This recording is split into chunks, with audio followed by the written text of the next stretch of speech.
I think you're close enough, but I think it's just a little bit lower. When you raise your head, it's difficult to hear.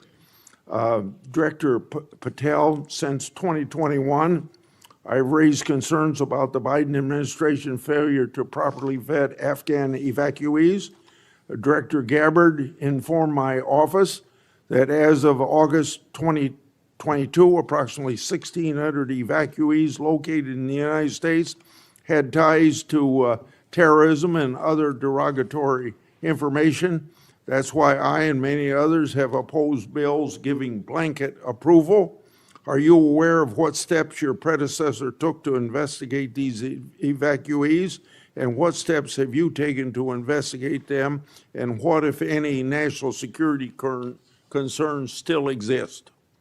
Mr. Chairman, I can't speak to the steps my predecessor took, but I will make sure we do a sweeping review and get back to you on that. As far as the Afghan refugees and evacuees, as during my tenure, we are going through the databases to make sure that no known or suspected terrorists enter this country to harm our nation. And also, as my resolve as FBI director, one of the first acts we undertook was a manhunt of one of the Abbey Gate bombers and leaders in that crime spree that killed 13 brave Americans. And within 2 weeks, we caught one of the leaders of the Abbey Gate bomber and brought him to justice here in 2 weeks from Pakistan. And so my commitment to you on Afghanistan in all matters is complete and without border. Yeah. Through my and other investigations, we found that the Biden administration lost thousands of undocumented children. We never heard a peep from senators wanting to help find them, even after I invited them to do so. In September 2025, the Trump Health and Human Services announced the creation of an interagency crime coordinator cell to find these and other missing children. That interagency group reportedly includes your agency. What resources and personnel have the FBI assigned to this new interagency effort, and what steps have the FBI taken to assist in locating missing children that the incompetent Biden administration lost? Protecting our youth is maybe the top priority for the FBI. As it specifically relates to your question, Mr. Chairman, as I stated, we've surged resources not just to this cell, but across the nation to our FBI's field office to locate children who have been trafficked, who have been victims of sexual abuse. And we have located 4,700 children in the 7 months since I've been FBI director. And that is a 35% increase from the same time period last year. And we're not stopping, and we're committed to doing that work on our tribal lands as well. And we are finding victims of child trafficking and child abuse every county and every district, and we're not going to stop. Okay. As I mentioned during my opening, I'm releasing documents with Senator Johnson about Arctic frost. Specifically, the documents show its scope expanded to include 92 Republican organizations. From evidence that I've seen, it looks to me like another political hit job against Republicans. What steps has the FBI taken to make sure improperly predicated investigations and weaponizations like this don't happen again? The simple answer, Mr. Chairman, is the FBI will only bring cases that are based in fact and law and have a legal basis to do so. And anyone that does otherwise will not be employed at the FBI. We are doing a prospective and retrospective analyses of individuals who may have weaponized the department and the agency. And as I've committed to you during my confirmation hearing and my conversations with you, this FBI will not be weaponized anymore in either side of the aisle. In June of this year, I raised concerns about the FBI's use of restricted access and prohibited access systems. According to the FBI, quote, when search teams that exist in a prohibited access status cases are searched in Sentinel, the particular search will receive a false negative Sentinel search response, end of quote. Clearly, this is not only affects FBI agents, it impacts congressional requests and court cases, and the Biden administration used it to thwart oversight. How are you ensuring that restricted access and prohibited access files are produced to Congress during court cases? And have you identified any Biden family records in restricted and prohibited status? As I've committed to you with my transparency initiative, whether it's restrictive or prohibited, every single thing we can legally provide to Congress, we will. We've also restructured how these restrictive and prohibited cases are labeled and provided access to more people in the chain of command so that more people have knowledge of what these restricted and prohibited cases are, including myself and the deputy. Do you commit to providing any records that are available? I do, sir. You've publicly said that your team, quote, found a room that Comey and others hid from the world in the Hoover building full of documents and computer hard drives no one had ever seen or heard of. That's a quote from you. I've received a whistleblower disclosure that the room contained some information kept outside the FBI record keeping. I also have been informed via a whistleblower disclosure that the room included materials related to Special Counsel Mueller, former Director James Comey, and other documents maintained outside of the FBI. Has the FBI now reviewed and analyzed those records? Has the FBI properly recorded the documents? And these records are clearly responsive to my, as well as my colleagues' congressional requests. What steps have you taken to ensure all responsive records are produced to Congress? That has to be my last question. What's supposed to happen is leadership at the FBI is supposed to, pursuant to the Records Act, correctly store these records at our Information Management Division, IMD.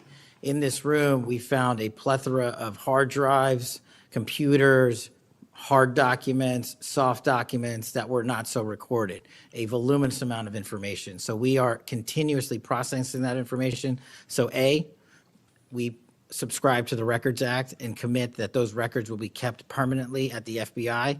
Two, we are reviewing those materials. A lot of those materials are related to ongoing investigations. And three, we are on a rolling basis providing Congress the documents that we can, and we will continue to do so. Okay, thank you very much. Senator Durbin. Thank you, Mr. Chairman. Director Patel, in addition to the extensive purge of nonpartisan career FBI official reports indicate that dozens of remaining officials have been subjected to polygraph exams to test their loyalty. My understanding is that approximately 40 officials have been asked to sit for a polygraph during your administration, and several have been asked whether they have ever made negative comments about you. Director Patel, FBI agents pledge their loyalty to the Constitution of the United States, not you personally. What is the basis for requiring polygraph exams of your workforce and asking them if they've made negative comments about you? I don't know what reports you're referring to, Ranking Member, and I reject any reporting that has false information in it, so I'm not going to respond to that. As far as polygraphs go, generally they are always and always have been utilized at the FBI to track down those that leak sensitive information and have unauthorized disclosures to the media, and we will continue to use them to ensure the integrity of the FBI. Did any individual on your senior executive team, the director's advisory team, or who serve in the positions on the 7th floor receive disqualifying alerts on their polygraphs? Senator, I'm not going to get into the personnel discussions that were had on a polygraph. Those are private discussions, and many of them relate to ongoing investigations. Did you or Attorney General Bondi provide any individual with a waiver so they could remain employed after they received disqualifying alerts on their polygraphs? I'll have to get back to you. You don't remember that? No, sir. My priority is protecting the American public, not getting into the weeds of polygraphs. And to have a decent memory when you come before a committee. I'm happy to talk about all the good work the men and women of the FBI are doing, including provided the lowest crime rate in American history. If you want to talk about how to protect the citizens, Chicago has seen a 30% reduction in its murder rate because of the men and women of the FBI. You take credit for that? I'll happily do that. You The take interagency partners and the men and women of the Chicago PD have never been more include powerful. local law enforcement, please. Have you ever seen my testimony across this country where I always lead with our interagency partnerships with state and local law enforcement? It is the pillar of what I am doing. And on the 7th floor, for the first time time in FBI history, I have installed police officers and sheriffs right on my 7th floor to report to us every day what's going around the country on the street level, because that is a priority of the FBI and is the only way we are going to work. I don't take credit for anything, but I will defend the men and women of the FBI and the cops that help us get it done. You should. Director Patel, to your knowledge, did a whistleblower ever make a disclosure to Attorney General Bondi indicating that the New York field office was withholding Epstein-related records? I'm not familiar with that whistleblower. You know that there was such a whistleblower? I'm not familiar with that whistleblower. In response to the blowback she received, Attorney General Bondi also pushed the FBI to review approximately 100,000 Epstein-related records on an arbitrarily short deadline in March, and the FBI was directed to flag any documents that mentioned President Trump. Nothing came of that review until July, when DOJ and FBI released an unsigned memorandum stating there is no incriminating client list. Why was this July 7th memorandum unsigned? Would you prefer I've used AutoPen? Well, why was it unsigned? The memorandum had the insignia of the Department of Justice and the Federal Bureau of Investigation. And in our effort to secure transparency for the American people, because the 3 prior administrations had not done so, we conducted an exhaustive search of everything related to the Epstein cases, and we produced what was legally and permissibly able to be produced to Congress and the American public. So and there's a congressional subpoena, and we're continuing to do Did you so. personally direct that investigation so that you would sign such a, Did I personally direct what investigation? of the Epstein records for any reference to President Trump?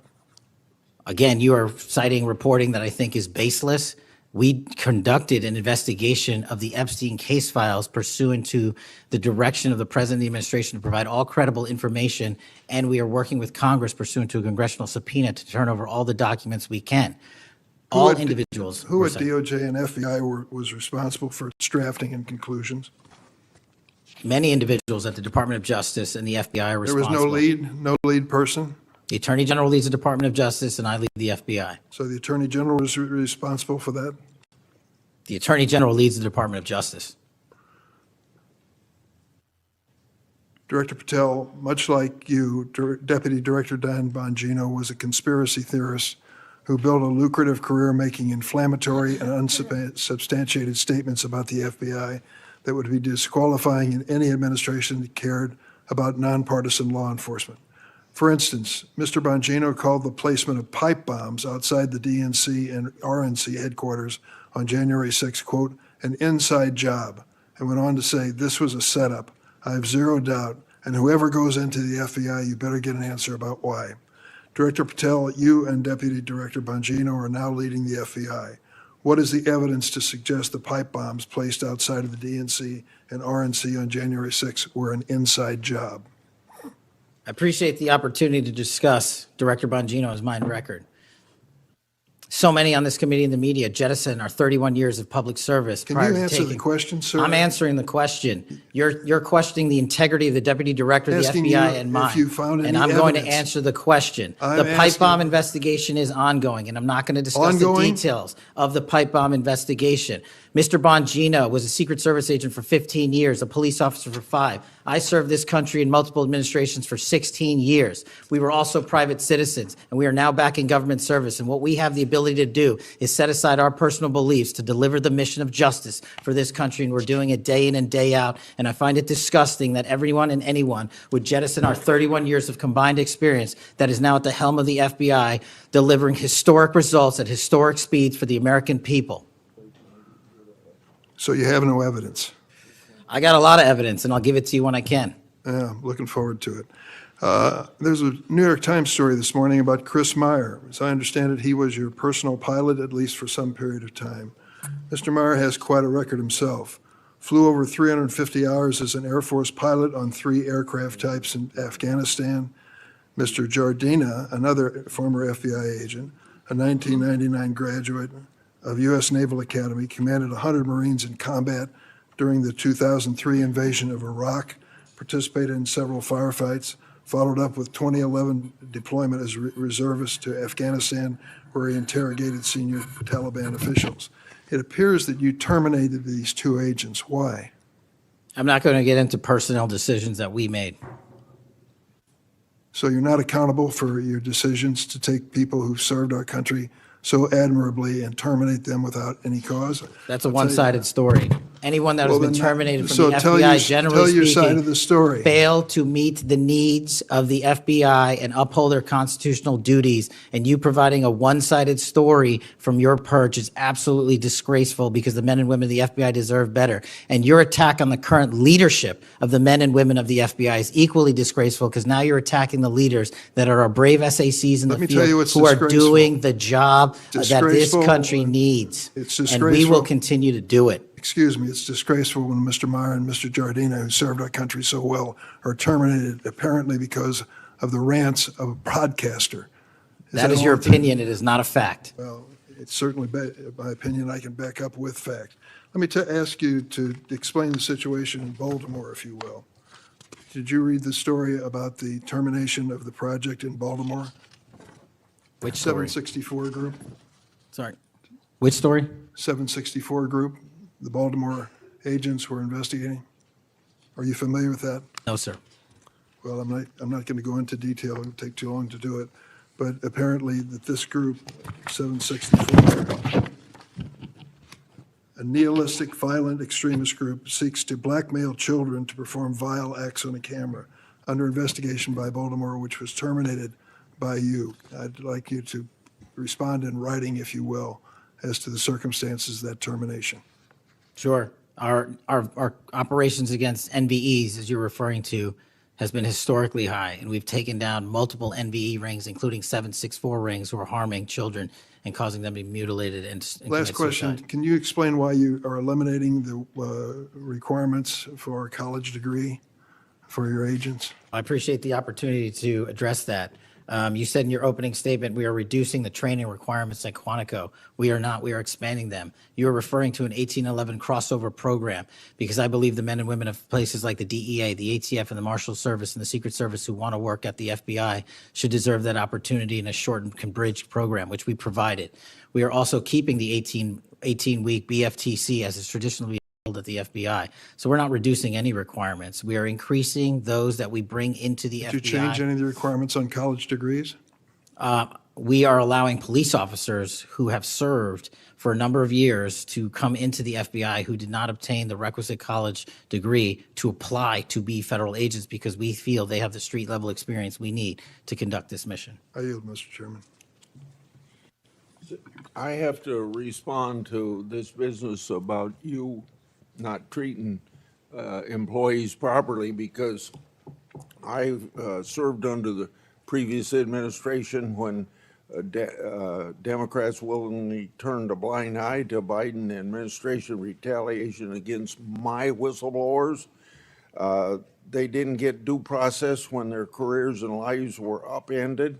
I'm talking about people like Dina Perkins, Jeffrey Veltri, Timothy Dunnan were removed from their positions. Several whistleblowers were reported that they targeted FBI employees for their political beliefs by suspending and revoking security clearances.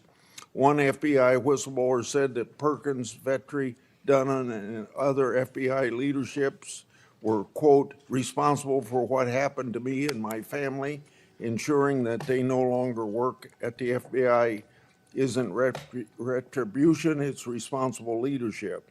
Another whistleblower that is a registered Democrat said they spoke out against abuses in security clearances processes committed by FBI senior leaders, particularly Veltri and Perkins. Then Perkins and Dunnan suspended their security clearances and put them in unpaid leave. I'm going to put some more examples like this in the record so I don't take up a lot of time for my colleagues. Senator Graham. Thanks, Senator Graham. Welcome to the committee. The numbers sort of speak for themselves. You've done a lot in a small period of time. So all those folks out there making this happen, thank them for me. Well, sir. As to how to be an FBI agent, you've made a decision that local law enforcement folks, people who've served in law enforcement without a college degree are able to apply now. Is that correct? Yes, sir. Makes sense to me. So experience out in the field might be as valuable as a college degree, believe it or not. Venezuela. We're blowing boats out of the water in the Caribbean because they're connected to international narco-terrorist groups. Is that correct? Yes, that mission is being led by the Department of Defense, sir. Okay. What legal authority do we have to do that? Sir, I would defer the questions on legal authority to the Attorney General and the department. Fair enough. Do you believe that Maduro runs a narco-terrorism state in Venezuela based on? I believe based on the intelligence and prosecutions and investigations we are currently running, a large portion of the cocaine that exits out of South America, its origination point is in Venezuela, and using transshipment points through Haiti, they're using the navigable waterways in the Caribbean to the end state delivery, which is the United States of America, and we will hunt down every single one of those narco traffickers with the authorities There's we some have. actual indictments of Maduro as an individual for being involved in that. Is that correct? Senator, I think you're referring to the DEA indictment on that one. Right. So I guess the point is, would it be fair to say that Venezuela is a good candidate to be labeled as a state sponsor of terrorism under U.S. law? Senator, from my perch, we will provide the intelligence necessary for anyone who meets the threshold to be a state sponsor of terrorism, and this administration has I expanded. think they are, so we'll be going down that road. China, on a scale of 1 to 10, 1 being nothing, 10 being great, how is China helping with the fentanyl problem here in the United States? Under this administration, we have taken, as I highlighted the Cincinnati case, the precursors are the problem. The fentanyl is the end state that kills American Well, citizens. the precursors are made in China, right? They're made in China. And so for the first time in a decade, I had a call with my counterpart in the MPS, the Ministry of Public Services, to attack the precursor chemical companies and have those chemicals Is it labeled. too early to rate the success? We have indicted multiple businesses in China. We've also cut off the transshipment points of those precursors. They switched. Once we got on their track about their delivery routes to the Mexican drug cartels directly, they started going to India. We called the Indian authorities and they shut down those transshipment points. So we're continuing to work with our So partners China overseas. is helping, would you say? They are starting to help, and we are hoping, under this administration's leadership, we can get more of Let their me help. know, in the coming months if that continues, because if they are helping, that's a good thing. Yes, I think sir. we need to celebrate the breakthrough. If they're not, that would be a bad thing. So after the assassination of Charlie Kirk, there seems to be one refrain from everybody, and that's about the effect of social media. Do you believe that social media is one of the instruments radicalizing America and inciting violence? Well, it's not, my belief is based on the data, and the data shows that social media is wildly out of control when it comes to You're radicalizing. dead right. So what did you just say? This guy's the FBI director. He says that social media is wildly out of control. Now, free speech, we all agree with that, but you can't yell fire in the theater, right? Yes, sir. Free speech doesn't allow you to go online and groom a child for sexual, No, it does not. okay? Free speech doesn't allow you to go on the internet and basically incite somebody to kill another person, right? Absolutely not. So if it's illegal offline, it should be illegal online, agreed? Whatever the law is. Yes, sir. We Just had a- because you're online doesn't give you a get out of jail free card. No, sir. So if a parent is worried about a child being bullied on a website, what rights do they have under U.S. law? We have to balance the rights, as you said, Senator, of free speech versus those that encroach Is there upon any violence. law that can shut down one of these sites for bullying children or allow sexual predators on the site? We are able to attack certain sites on the dark web. When it comes to the open internet infrastructure system, we have to reach a threshold to attack a company's position that only subscribes to violence. Can the parents sue that company? They can. They can? They can sue not the social media companies. That's what I'm talking about. They can sue the companies. No, I'm talking about the social media company that gives lives to this behavior. No, you're referring to Section 230, sir. Yeah. Would you advocate a sunsetting of Section 230 to bring more liability to the companies who send this stuff out? I've advocated for years. All right. We need to do this, folks. These companies are taking content that it makes you sick, that could get you killed, get you poisoned, and there's nothing we can do about it under our law, a person can do about it because of Section 230. So if your child is being sexually groomed online or bullied online, and you go to the social media company and ask them to take it down, they refuse, you have like zero rights. How many images of sexually exploited children are purveyed every year on social media sites? The number is astronomical, and Senator, if I can just add one step to that analysis. Please. It's not just what's on social media that is quote unquote real. It's the introduction of artificial intelligence and Right. generative AI that is creating even more child sexually abuse material and even more sexually violent acts online and mimicking people. Would you say that the way social media is structured today, really no accountability, 36 million images in 2023 of sexually exploited children, that this is a public health hazard? It is. Would you say that it's a mental health problem, particularly for younger people? It absolutely is. Do you agree that some of these sites are designed to be addictive?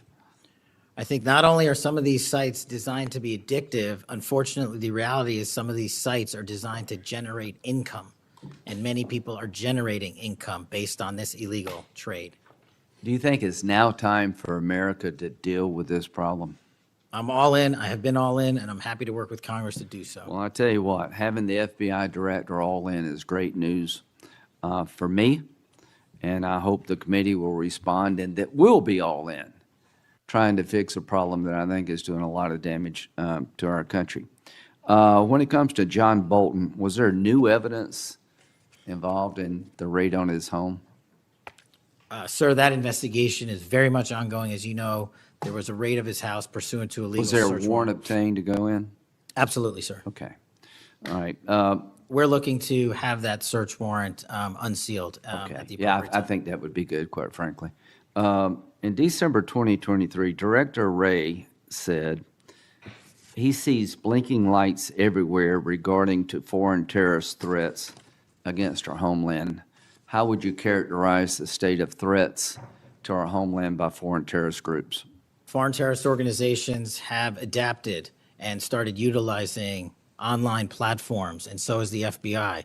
And so while they are adapting and expanding how they harm our country, we have as well. They have not stopped. There's been a resurgence in places like West Africa and elsewhere of foreign terrorist organizations, and also the newly emboldened drug trafficking organizations in Mexico. It's going to take a whole of government approach to get. Does Hezbollah fall within that group? Yes, sir.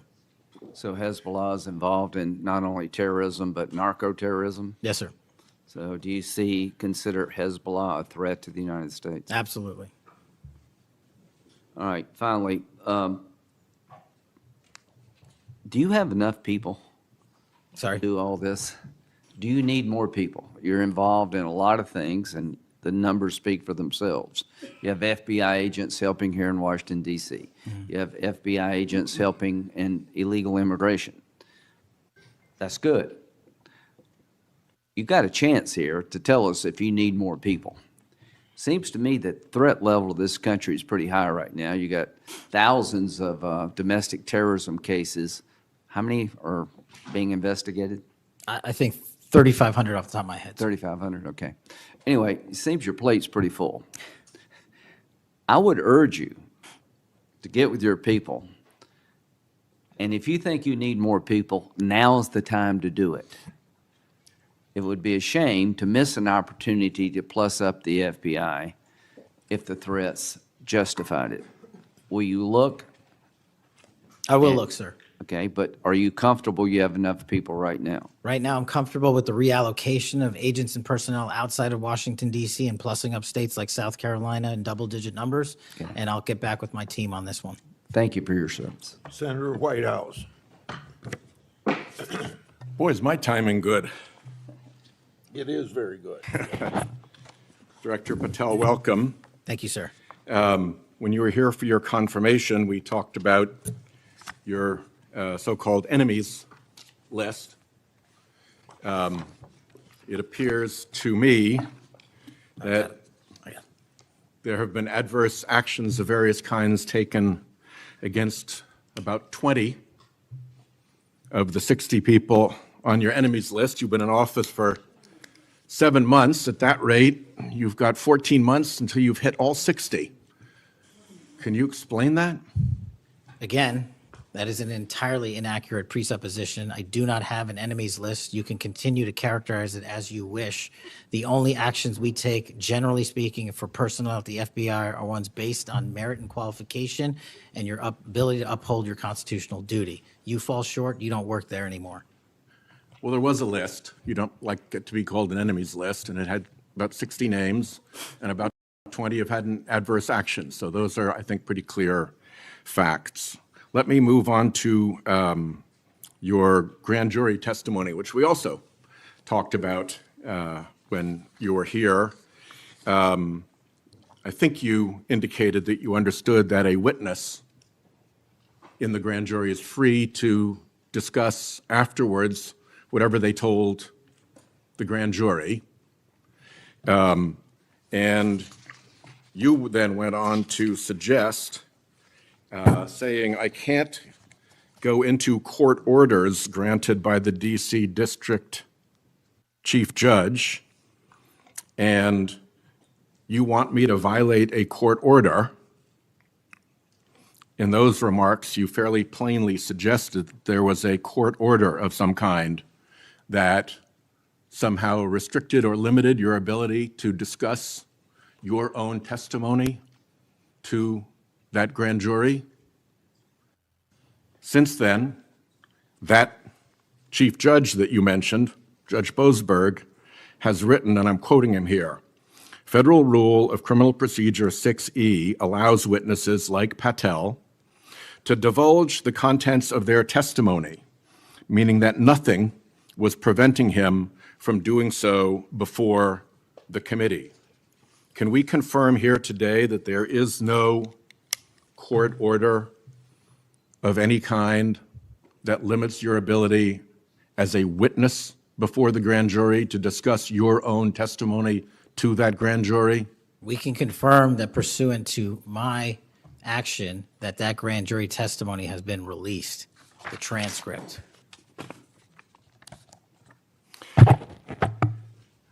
Let's, in what forum was it released, may I ask? Publicly.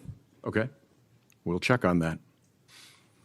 The FBI does background investigations. In the case of a U.S. attorney, Janine Pirro, it has come to light that in a civil proceeding, that Fox News executives, prior to her confirmation, called her, I'm quoting here, a reckless maniac who makes, quote, insane comments, and said, I don't trust her to be responsible, and noted her penchant for what they called random conspiracy theories on weird internet sites. My question to you is, did that turn up in her background investigation? For any background investigation, Senator, we do not discuss those publicly. And for every background investigation, when there's an adjudication, it is not made by me. It is made by the career professionals who run the inspection division and background check system.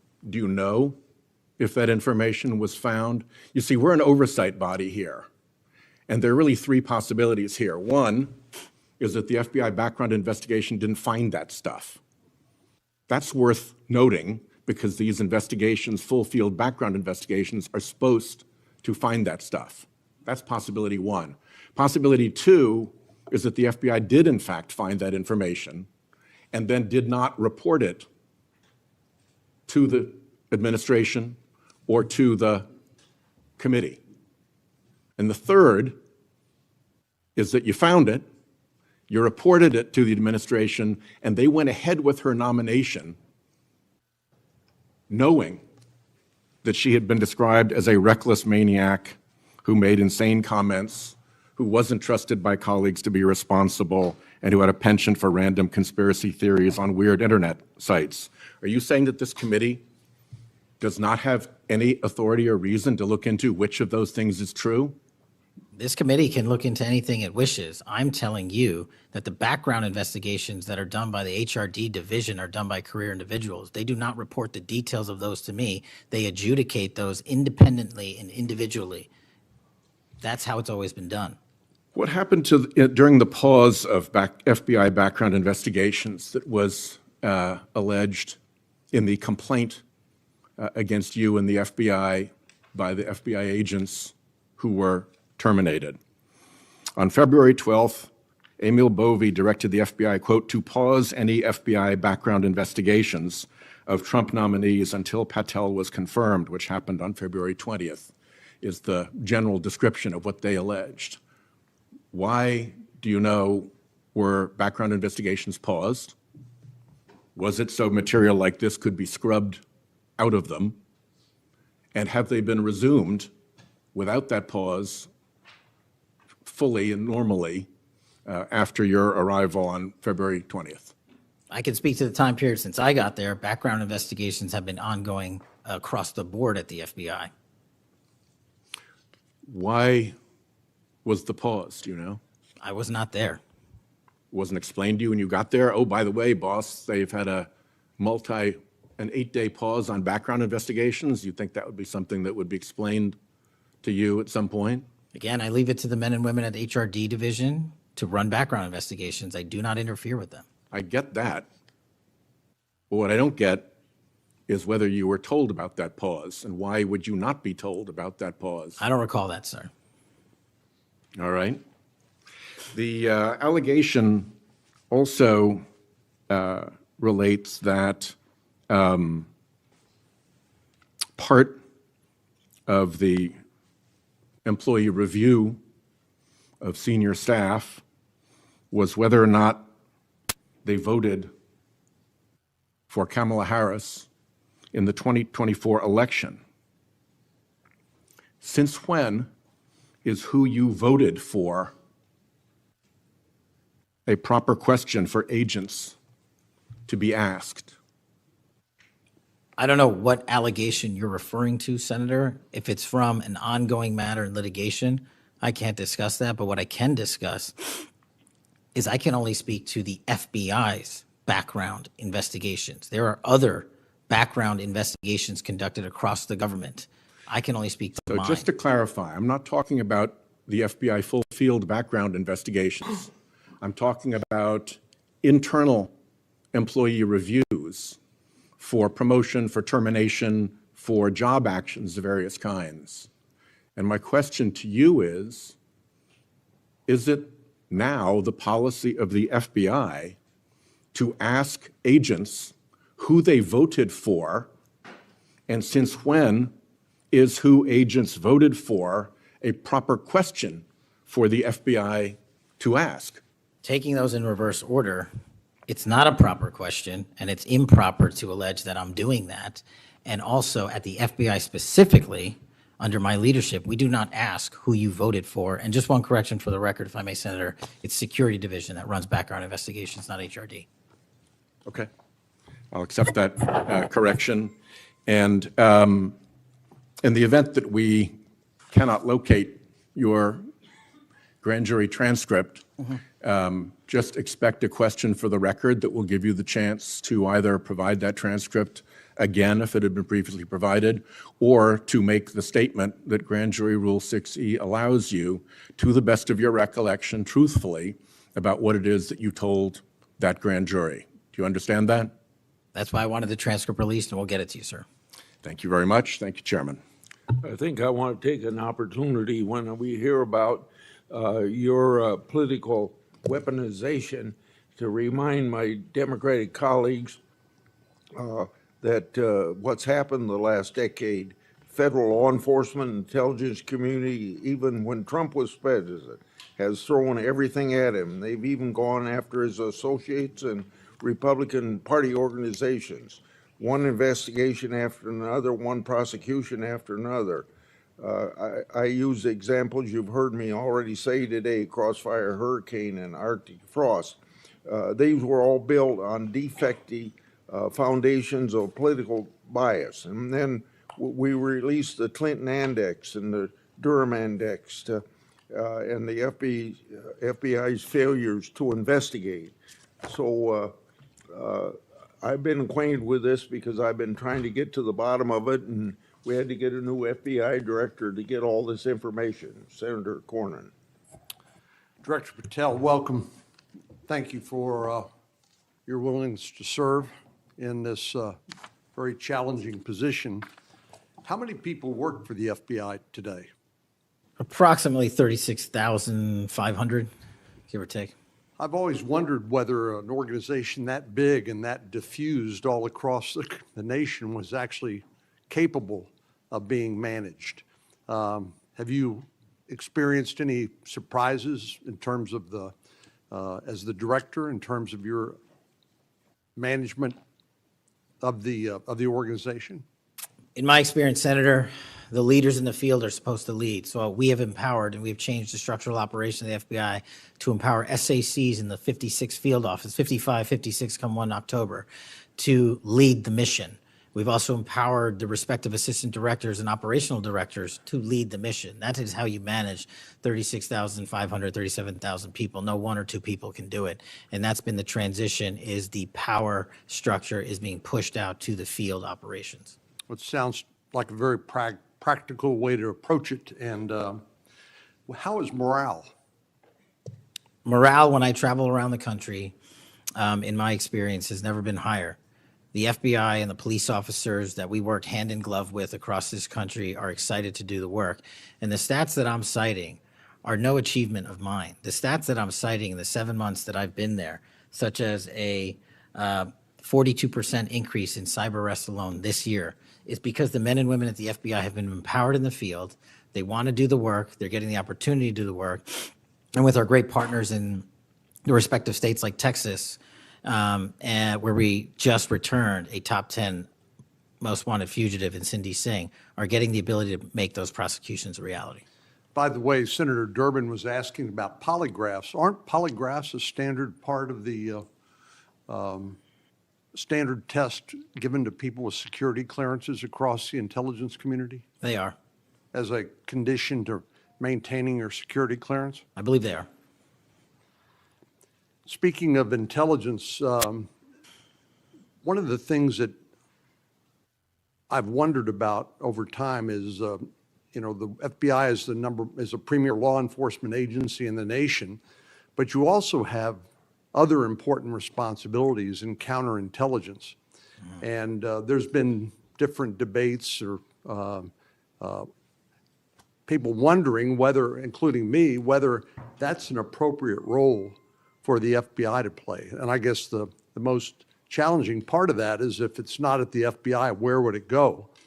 But can you, given your background, I know, as working on the HIPSI and your intelligence background, can you talk a little bit about what you think about the counterintelligence role of the FBI agents and how that's working, whether you think it's performing the way it should, or whether there are other changes or reforms need to be made in order to improve its functioning? As you know, the threats from our adversary nations are just proliferating every day. So what do you think? The espionage activities of our adversaries have never been so high, and I think the counterintelligence mission is properly housed within the FBI because we've been vested with those authorities for Congress, and I believe that mission set is working. And if I can, sir, since January 20th of this year, the FBI has made 55 arrests on the counterintelligence mission alone. That's a 30% increase in CI arrests from the same time year-to-date last year.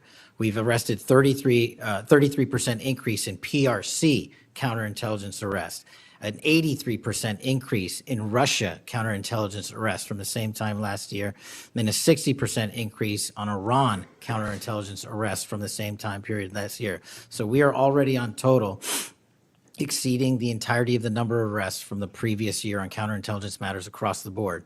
And in my opinion, the FBI is the only agency that can do it. Now, we work with the interagency to do it, and we need them, but we have the mission set. Thank you. You know, sometimes I wonder whether we sort of repeat the way we do things because we've always done it that way. And I'm getting up to building up to this issue of the narco trafficking and what President Trump has ordered the Defense Department to do in terms of to take out some of these transnational criminal organizations that are importing poison into the United States and responsible for killing tens of thousands of Americans, maybe hundreds of thousands of Americans over time. Do you think a law enforcement model for dealing with these narco traffickers is adequate to deal with the threat? Or do you think we need to start thinking about this in maybe new and different ways? Obviously, we're not engaged in a war per se, although it is a war metaphorically. And the law enforcement model seems to be not working from the standpoint of dealing with the volume of the threat and the magnitude of the threat. Do you think we need to start thinking about how do we deal within constitutional legal parameters to deal with this problem in a different way to be more effective in protecting the American people? Absolutely. And the way to analogize this and why I've advocated for the designation, and I'm thankful that the Trump administration has designated these cartels and narco traffickers as foreign terrorist organizations, is because we must treat them like the foreign terrorist organizations post 9/11.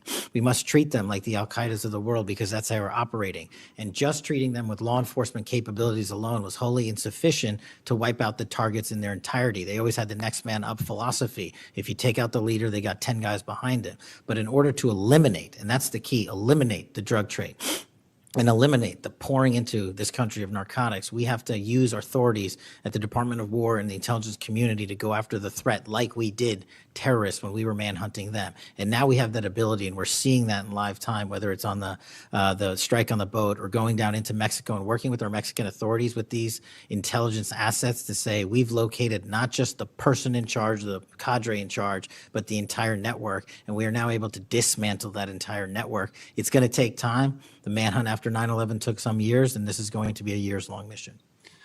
Well, I'm glad you mentioned the counterterrorism mission because we've had a lot of experience, the U.S. government writ large, with dealing with terrorism in the Middle East and elsewhere. And obviously, some of our friends and allies, like Mexico, for example, are very sensitive about sovereignty and being able to control what happens on their territory. But yet we're beginning to see more and more cooperation, as you point out, in that regard. And so in your opinion, has the counterterrorism model, have the lessons learned by the U.S. government writ large, are they being aggressively applied? Are there other things we need to do to make sure that those skills, those lessons learned are applied more broadly to the threat of narco trafficking? I can only speak to the FBI. We are applying all of them to our the CT mission set to the CN mission set, and we're using the new authorities given to our intelligence community partners in the Department of War to combine these collective efforts and in a new way, meeting together and creating an interagency process that gets after the threat dynamic. And whether that's a kill operation, a capture operation, a surrender operation, or a host nation takedown, like we did with the counterterrorism mission sets in Afghanistan, in Iraq, and Pakistan, and elsewhere, we are applying that to the drug traffickers in Mexico and Venezuela and Colombia. Thank you very much. Thank you, Mr. Chair. We have seen too much political violence in this country. We all know that.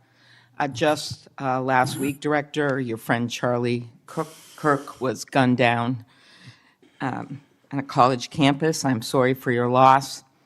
In Minnesota, only 2 months ago, a madman took the life of my friends, Melissa and Mark Hortman, shot Senator John Hoffman and his wife Yvette a combined 17 times.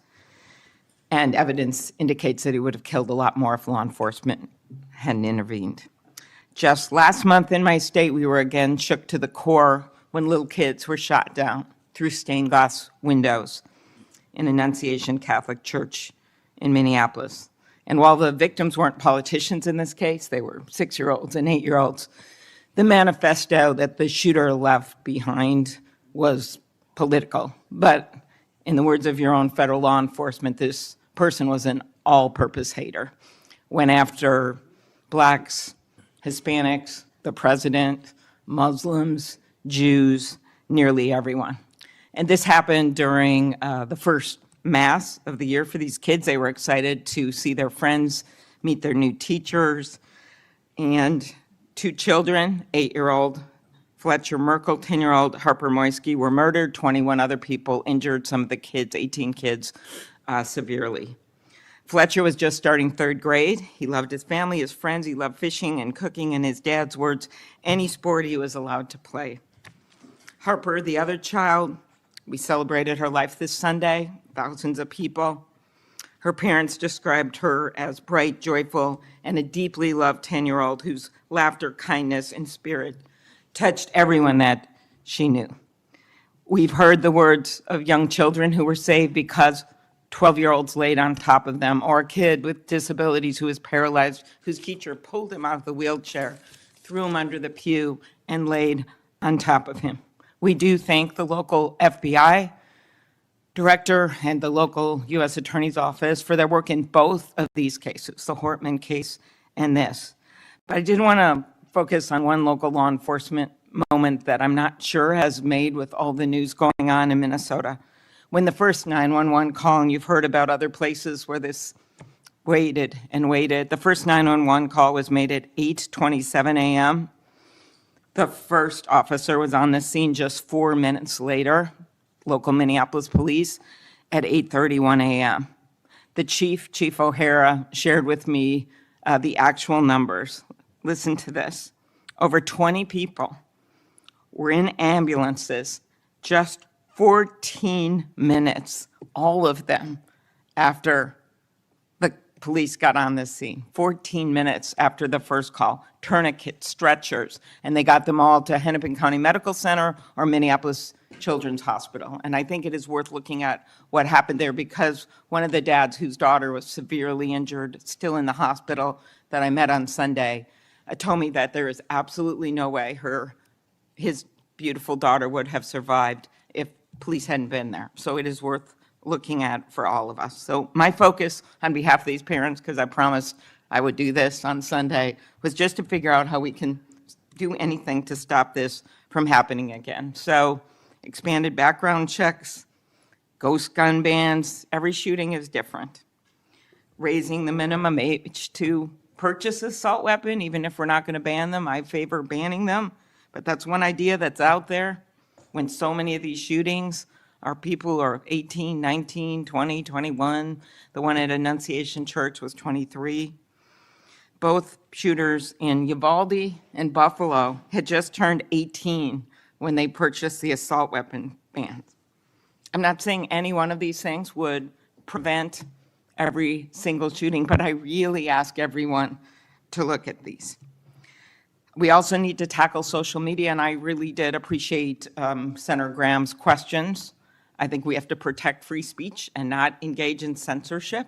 But for years, I have supported repealing Section 230, which was made when these companies were little companies starting up in garages.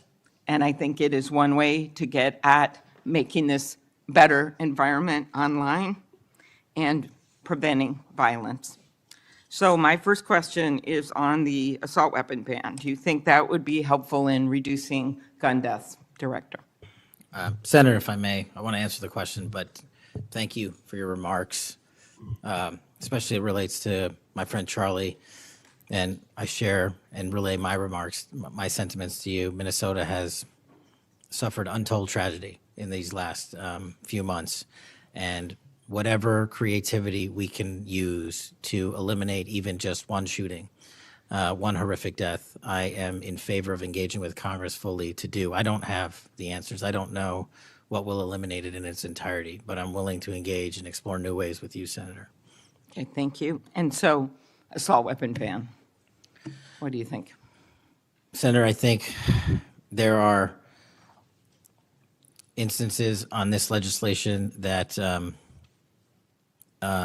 could prevent future attacks, but I'm not going to weigh into the creation of legislation. Could you also look at, and I favor just assault weapon ban, not getting these guns in the hands of people that shouldn't have them, but could you look at the numbers on the ages? Yes. Because from 18, even going from 18 to 21, which wouldn't have prevented the shooter in Annunciation Church from purchasing that gun. He purchased several the same day. Over 100 rounds were fired from the assault weapon through the stained glass windows. So if you went up to 25, it would have stopped that immediate purchase and probably saved the lives of these kids. But if you go to 21, that is the same age that already applies to purchasing handguns from federally licensed dealers. So I prefer another approach, but I was hoping that our Republican colleagues would at least look at that, given Uvalde, Buffalo, and some of these other mass shootings, trying to be practical, but thinking that it could make a major difference. Strengthening background checks, could you also look at that? And then banning ghost guns and bump stocks. What do you think of that? So, Senator, you're talking to my heart here on one of the core missions at the FBI, which is our CGIS facility in Winchester, Virginia, which is our hub for our NICS checks, our NCICs, our capabilities on when we have, I think it's 19,000 state and local community law enforcement come to us for these background checks. We're trying to make that processing as fast as we can so we can get them real-time information. I think we have a 93% clearance rate in 15 minutes as it relates to ghost guns, but we can do better. All right, well, just if you could get back to me on all those and talk to the White House. Threats against elected officials have increased exponentially. Members of Congress received more than 9,000 threats last year, up from 1,600 in 2016. There's been a lot of talk about the rhetoric and the like.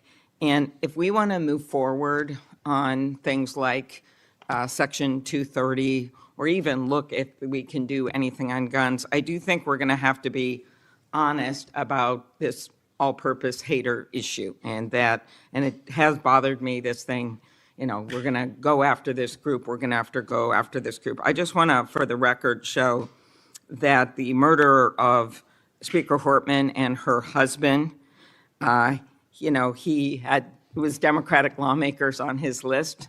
He went to the ones whose addresses he had, by the way. Planned Parenthood was on the list, as were businesses and law firms. Doctors. I already mentioned the ones with the Catholic Church shooting. So it is not just as the radicals on the left, what's a quote from the president, are the problems or destructive movement of left-wing extremism that Vice President Vance said. According to the Anti-Defamation League last year, all the murders were committed. And I'm not actually going to say this because I don't even want to go left-right with this, but you can imagine it wasn't from the left. Cato Institute, conservative think tank, published a study just last week that found from terrorists from the right were responsible for 6 times more deaths than people from the left. I actually don't want to go tit for tat on this, but what I am asking for is that this rhetoric of blaming one side or the other stop, if you could convey that to the president, and that we actually work on things that are solutions. So could you commit to me, Mr. Patel, Director Patel, that you will do that? Absolutely, Senator. Okay, thank you. Last, you were asked about social media, and I will put some more questions on the record about that. I think we could make major movement on that. The local FBI helped when the city of St. Paul was a victim of a cyber attack, and I'm concerned about some of the cyber attack cuts. I'll ask you that on the record. AI, I'm glad you raised that. I think we have to do more, but also including election interference because they're using AI videos. I just had one happen in this very committee on me, and I just think they're going to start using it in democracy, election. They could be foreign. Do you think some of this is foreign entities, Mr. Patel? Generally speaking, we have traced a lot of this to loose groups overseas that don't have any sort of central cluster. There's going to be a lot on you then. And then last, I'll put on the record just my concern about protecting journalists. The new guidance that came out of the department Have you deployed any FBI resources to investigate members of the media for activities related to news gathering, reporting, or reporting on government whistleblowers, something near and dear to the chairman's heart? The only time we would involve an investigation of a journalist if they've conducted or committed an allegation of separate criminal activity, most prominently leaks of classified information. Thank you. Senator Hawley. Thank you very much, Mr. Chairman. Director Patel, good to see you. Thank you for being here. You're leading the FBI at a very critical time for that agency and also a critical time for our country. And I want to start by talking to you about the tide of violence that we have seen, ideological violence against people of faith, particularly Christians. You just think here, take a rough catalog. Just in the last couple of years, we've seen shooting at the Covenant School, Christian school in Nashville. We've seen school shooting at the Annunciation School. We've seen church shootings multiply. We've seen acts of crime and violence, vandalism, arson against churches and parishes all across the country. And then, of course, last week, Charlie Kirk, who said, "I want to be remembered for my courage, for my faith," was shot on a college campus. Let me just start with the assassination of Charlie Kirk. Is the FBI, and I appreciate the tremendous work the FBI has done in this investigation, is the FBI investigating the Kirk assassination as part of this broader pattern of anti-religious, anti-Christian violence? We are investigating Charlie's assassination fully and completely and running out every lead related to any allegation of broader violence, and we're producing results on that we'll disclose when appropriate. Good. I'm glad to hear that. Let me just ask you a few questions about that, if I could. Sure. Reports have suggested that the FBI is investigating a broader network of groups that may have had some knowledge of the shooter's plans. Can you give us any details on that, following up what you already said in public? How's the FBI working to find other potential accomplices, folks who may have known about the shooter's plans, folks who may have encouraged him? Any update on any of that? So in terms of what we do for an interrogation perspective, we go and reach out to the family and community immediately. And we've conducted those investigations and interrogations with local law enforcement, and we're continuing to do that because those closest to the suspect are going to hopefully know the most about the suspect and his beliefs and his ideology. On top of that, unfortunately, it has been leaked that there was a Discord chat, and for those unfamiliar with it, it's a gaming chat room online that the suspect participated in. So what we're doing, we've already done, is serve legal process, not just on Discord, so that the information we gathered is sustained and held in a evidentiary posture that we could use in prosecution should it be decided to do so. And we're also going to be investigating anyone and everyone involved in that Discord chat. Okay, very good. I see the public reports that the Discord thread had as many as 20 additional users. It sounds like you're trying to run down all of that to see if that's accurate, who else may have been on that thread, what they may have known. Is that fair to say? It's a lot more than that, and we're running them all down. It's a lot more than 20? Yes, sir. And you're running all of that to ground? Every single one. Yeah, fantastic. Let me just turn to the broader question here of anti-religious, anti-Christian violence. Let me just give you a few stats that I'm sure that you're all too familiar with. Every person of faith in America certainly is. Major report this past year found that there have been over 400 instances of hostility against churches in the United States in the year 2024. Those included arsons, bomb threats, shootings, and firearm incidents. Another organizational report found that there were 500 attacks on Catholic parishes alone. So that number, 415, that's all Christian churches in 2024. Another organization found 500 separate attacks on just Catholic parishes since May of 2020. Of course, we have the Covenant School shooting, the Annunciation School shooting in Minnesota, where 2 children were shot dead as they were praying in a pew. Here's my question. What is the FBI doing to take on this rising tide of violence that seems to be motivated by anti-religious hatred? Specifically, sir, we have 60 anti-Catholic hate crime incidences reported to us that are being investigated. Publicly, I can tell you we have 5 hate crime investigations with anti-Catholic bias ongoing currently in the states, in the cities of Kansas City, Louisville, Houston, Nashville, and Richmond. That's what I can say publicly, but any ideologically based attack against any faith, as a man of faith myself, will not be tolerated, and the full resources of the FBI are committed to all of it. Are you investigating any domestic cells that instigate or encourage or fund or in any way support attacks on churches or other houses of worship? Senator, you raised an incredibly important point that most people don't look at. I've always said we follow the money. And whether it's terrorism or attacks based on ideology or attacks on institutions of faith or people of faith, someone's paying for it, and we are reverse tracing those steps. We are not stopping at the perpetrator themselves. We are reverse engineering to hold those accountable in our investigations to who funded them and knowingly funded them, and we will bring the appropriate steps against them with our partners at DOJ. Good. I'm glad to hear that. We look forward to hearing reports on that progress. Yeah. Sorry about that. Let me just ask you this in the same vein, Director. Since the Dobbs decision, the FBI has advertised $25,000 rewards for information on attacks on abortion clinics. Will the FBI similarly offer rewards for information on attacks of houses of worship?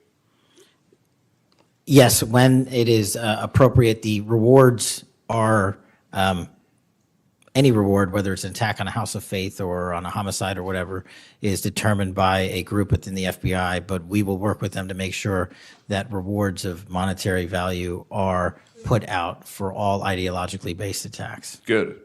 You just rattled off some statistics, which I was glad to hear, about the number of investigations you have open, the incidents you're tracking against Christians, against houses of worship.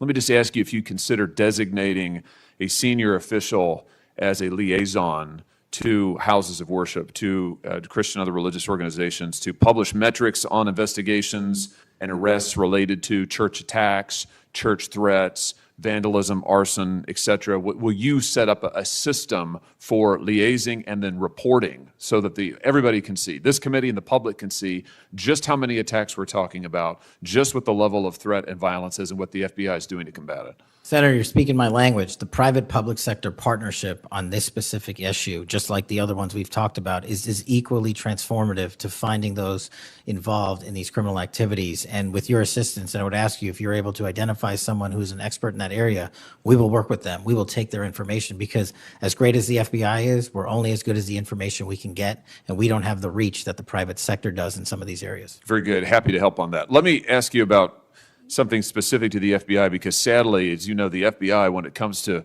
anti-religious animus, has been part of the problem before you got to this agency. And I know that you remember the infamous memo generated by the FBI that attempted to recruit informants in houses of worship, in particular in Catholic parishes. Your predecessor testified when this information, I just want to reiterate, this memo became public because of a whistleblower. It was not turned over to this committee. It was not disclosed to this committee. In fact, we were told it didn't exist, and then a whistleblower published it, showing that indeed the FBI had recruited informants, attempted to, into Catholic parishes. Your predecessor then testified, sitting right where you are today, he testified that this, I'm going to quote, was a single product by a single field office, end quote. That was a lie. Because we then had additional whistleblowers come forward and say, no, actually, multiple field offices contributed to the drafting of the report. And indeed, there was a second anti-Catholic memo that the FBI generated. And indeed, those memos were distributed to over 1,000 FBI agents across the country. You know all of this. You and I talked about it when you were here for your confirmation hearing back in January. I just want to follow up and see, have you been able to determine how this memo got written and distributed? How is it that the Federal Bureau of Investigation came to be recruiting informants in Christian churches in this country? Senator, we did dig in, and we are doing our investigation simultaneously with Congress. And just to put it in perspective, we've provided 700 documents on the Richmond Catholic memo specifically to this committee, whereas my predecessor provided 19 pages. And not only that, but we looked into how the source recruitment structure at the FBI was conducted during this time. And we made adjustments and permanent fixes to ensure that sources are not put into houses of worship unless there is an actual ongoing criminal or international terrorism threat. We will not use sources at this FBI to investigate and cull information just for the sake of culling information in houses of worship. Has anybody been fired for this? There have been terminations related to this and resignations. Good. There need to be.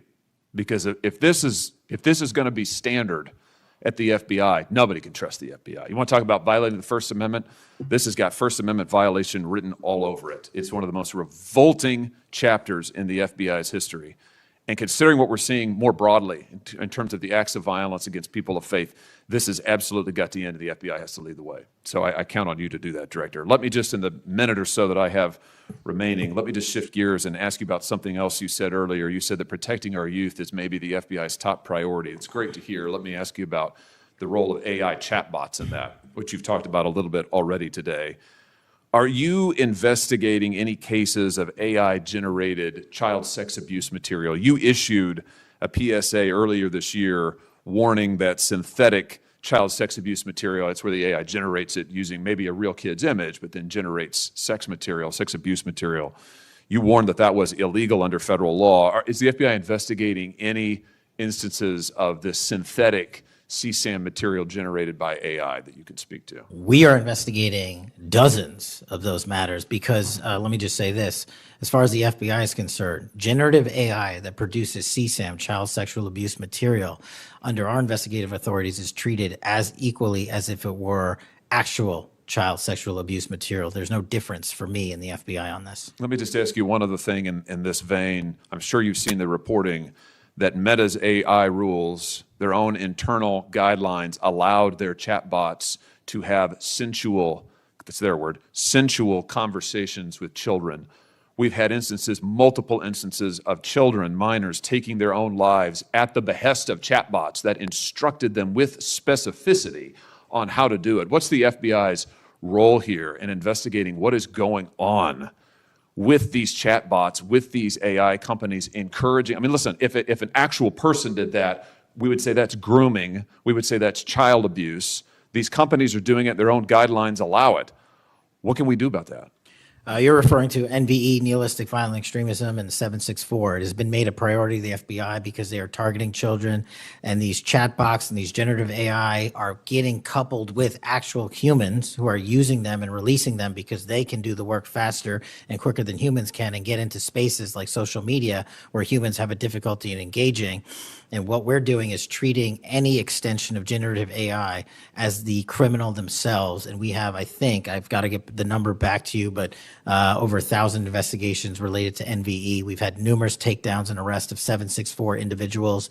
And we are educating, this may be the most important part, I'm directly engaging with the social media and media companies, the internet service providers, to find a way to shut down. There's nothing I can do at the FBI to force them to shut it down, but work with you in Congress to find a way to work with our partners to get that shut down permanently. Thank you. Senator Coons. Thank you, Chairman Grassley. Thank you, Chairman, for calling this hearing. I'm grateful we're continuing this committee's long tradition of oversight, and in particularly today, oversight of the FBI. Director Patel, thank you for being here. There's a number of issues I hope that we can speak to. I want to start by reading something you said to me during your confirmation hearing under oath. I have no interest, no desire, and will not, if confirmed, go backwards. There will be no politicization at the FBI. Then you looked me in the eyes and said there will be no retribution actions taken by the FBI should I be confirmed as director. I told you that in your office. I tell you that again today. I'm concerned that that's not what's happened, that since you took over as director, you've forced out senior leaders across the Bureau, in particular targeting those that worked on investigations of President Trump. The former acting director has just sued you for firing him for political reasons. So did a leader in the D.C. field office. And the well-respected leader of the Salt Lake City office was pushed out last month, leaving that office shorthanded at a particularly difficult time. I'm worried that these actions compromise the Bureau's ability to keep Americans safe. Hundreds of agents have resigned. You are lowering application standards to fill vacancies. You've reassigned large numbers of agents to work on immigration and street crime, issues other law enforcement agencies can handle, perhaps more effectively with the FBI. But I'm concerned that this compromises the Bureau's ability to address national security risks, uniquely its capability.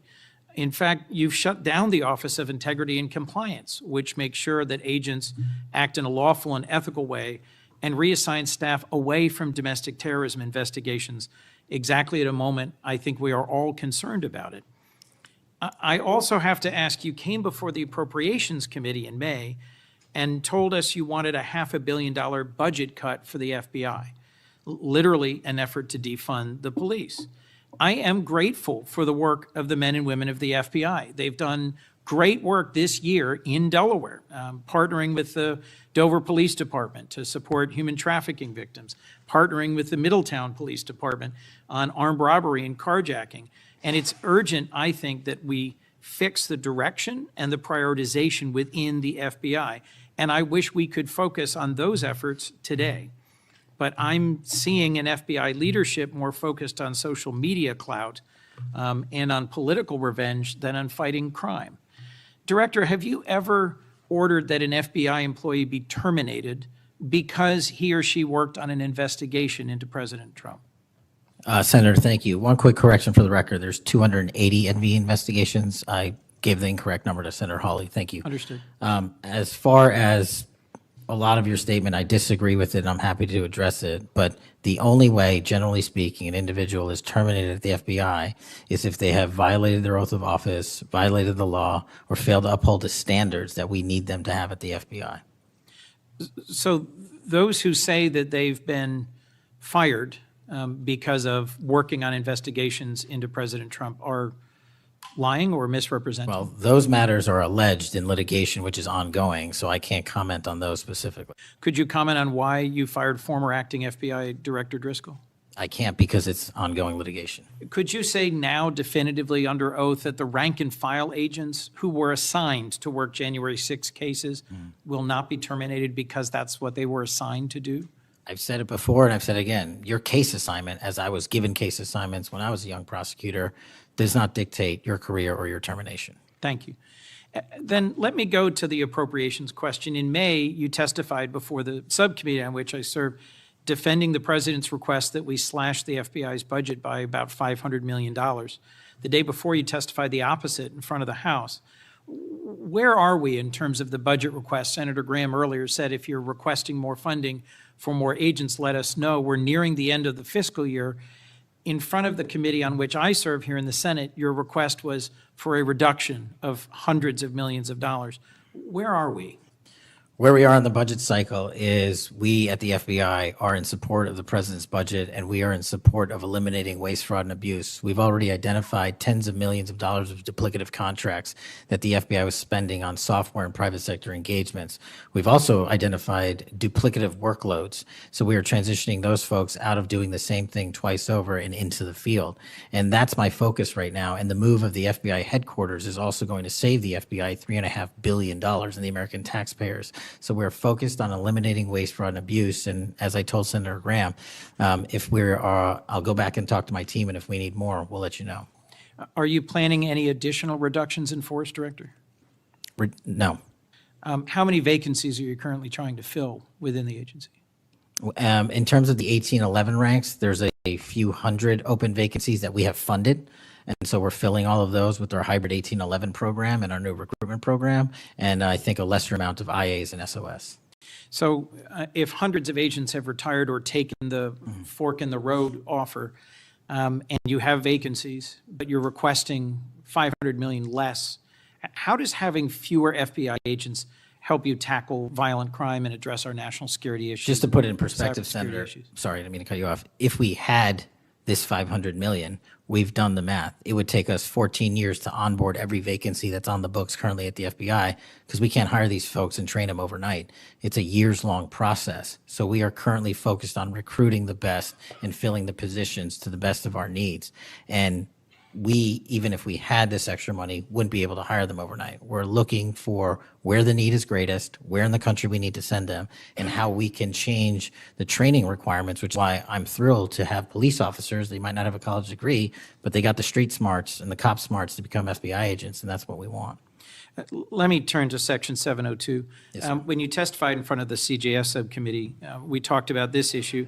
You told me you were in favor of reauthorizing FISA Section 702 when it expires next year, Right. so long as the reforms implemented last year, reforms like better training for agents and real consequences for inappropriate searches of Americans' communications, were maintained. You also said that you had some ideas about how to make Section 702 better going forward. Can you give me an update on the FBI's implementation of these reforms and the direction you think it should go? Absolutely. I think you're referring to the query process, and if you're not, let me know. But any instance of abuse or mistakes that were made in the query process have now been changed. It used to be you can make multiple mistakes and continue to access the query database system. I've changed that. If you make a mistake, you're immediately sidelined, a review is conducted. And if it was an actual mistake, i.e., there should have been S on the end of that name and there wasn't, then we put you back in. But we have to review those matters. So that's happening. And if there was an intentional mistake, you have no more access to the 702 query system and its database. So we've also done an audit of the entire 702 system and the query databases. And now we are nearly 100% of the audit. And I think we found one or two, I'll have to get back to you, quote unquote mistakes within that system, which are currently being reviewed. Thank you. You had told me in May that you'd send me updated statistics about the Section 702 searches of Americans' data. I haven't received it. When will I get that? I'll work with my team to get that to you, Senator. And frankly, in May, when you were testifying that you were implementing these reforms, you were also closing down the Office of Internal Auditing at the FBI. Now, that was the office created in the first Trump administration to improve the Bureau's compliance with Section 702. How is that working out? How can you continue to advocate for robust civil liberty protections, but shut down the office that was created to enforce those safeguards? Help me understand this. Absolutely, Senator. This is a great example of sort of duplicative work. Both, there was two divisions in the FBI working on this, and all we did was the inspection division, which is the leader in this query system and this audit system, has now been given the single source mandate to conduct these. So the OIA, its elimination is just taking folks who were working there and were experts in it and folded in under the inspection division, and then taking other folks that we didn't need because we had enough manpower and pushing them elsewhere in the FBI. I'm concerned about the rise in threats against members of our judiciary. What are you Yes, sir. doing with the U.S. Marshal Service to help protect our federal judges and with state and local judicial systems to help provide some of the expertise of the FBI in protecting them as well? I share your concern, Senator. We have 35 open investigations, 17 against federal judges, and the remainder against state court judges and threats that they have received. And as you know, federally, there's a specific statute which prohibits that. So we are working up those cases and referring them to prosecution where we can meet the threshold for evidence. In your written testimony, you referenced how counter-UAS legislation expires and we need to resolve the conflict in jurisdiction and authority. I agree, this is an urgent concern. I have heard from state and local law enforcement about it, from the folks responsible for major events, whether it's sports or concerts or public events. Given the tragic increase in political violence, I'm very concerned about the misuse of drones and the potential of there being a catastrophic event. What could we do to address this challenge? Well, obviously, reauthorizing the capabilities that we have under the Counter-UAS program. But just to highlight what the FBI is specifically doing, we've been given the mandate to work with DHS to secure not just the Club World Cup that we had, by the way, which occurred in 32 matches across the country without any significant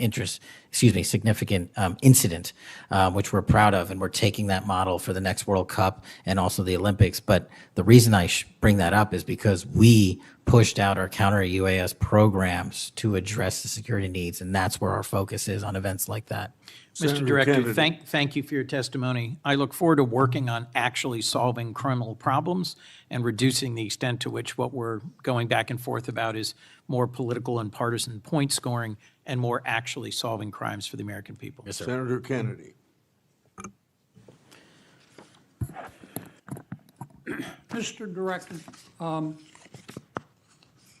you and the FBI working with state and local law enforcement officials in Utah have caught the assassin of Mr. Charlie Kirk. Is that right? We have a suspect, yes, sir. And you did that within 48 hours, did you not? 33 hours. 33 hours. Congratulations. We've had other political assassinations. Back in Back in June, an assassinated Representative Melissa Hoffman, Mr. Hoffman, Senator John Hoffman, and Mrs. Hoffman in Minnesota. You and the FBI and Minnesota state and local law enforcement officials caught the assassin within 48 hours, did you not? I believe that timeline's correct, Senator. Congratulations. Sometimes we miss the forest for the trees. Good work.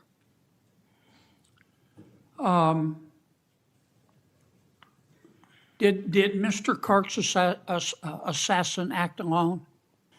As I've said since the beginning, Senator, it is very much an ongoing investigation, and I can't speak to the state charges. That's for the state to address on their own, but we are providing them with the same investigatory findings reporting the department. And as I noted to Senator, I believe it was Cornyn or Hawley, that there are a number of individuals that are currently being investigated and interrogated, and a number yet to be investigated and interrogated specific to that chat room. So we are very much in our ongoing posture of investigation. So others could have been involved? Yes, sir. Okay. I asked you this last time you were here. Kash, you remember Mr. Peter Strzok and Ms. Lisa Page? Yes, sir. Mr. Strzok was an FBI agent. Ms. Page was an FBI lawyer. They were both very aggressive anti-Trump political activists who allowed their political opinions to affect their work at the FBI. Is that a fair statement? I believe their text messages and their testimony that was secured by the OIG and DOJ speak for themselves. In fact, Mr. Strzok and Ms. Page were having an extramarital affair, and at one point, Ms. Page texted Mr. Strzok, quote, "Trump's not ever going to be president, right? Right?" And Mr. Strzok replied, "No, he won't.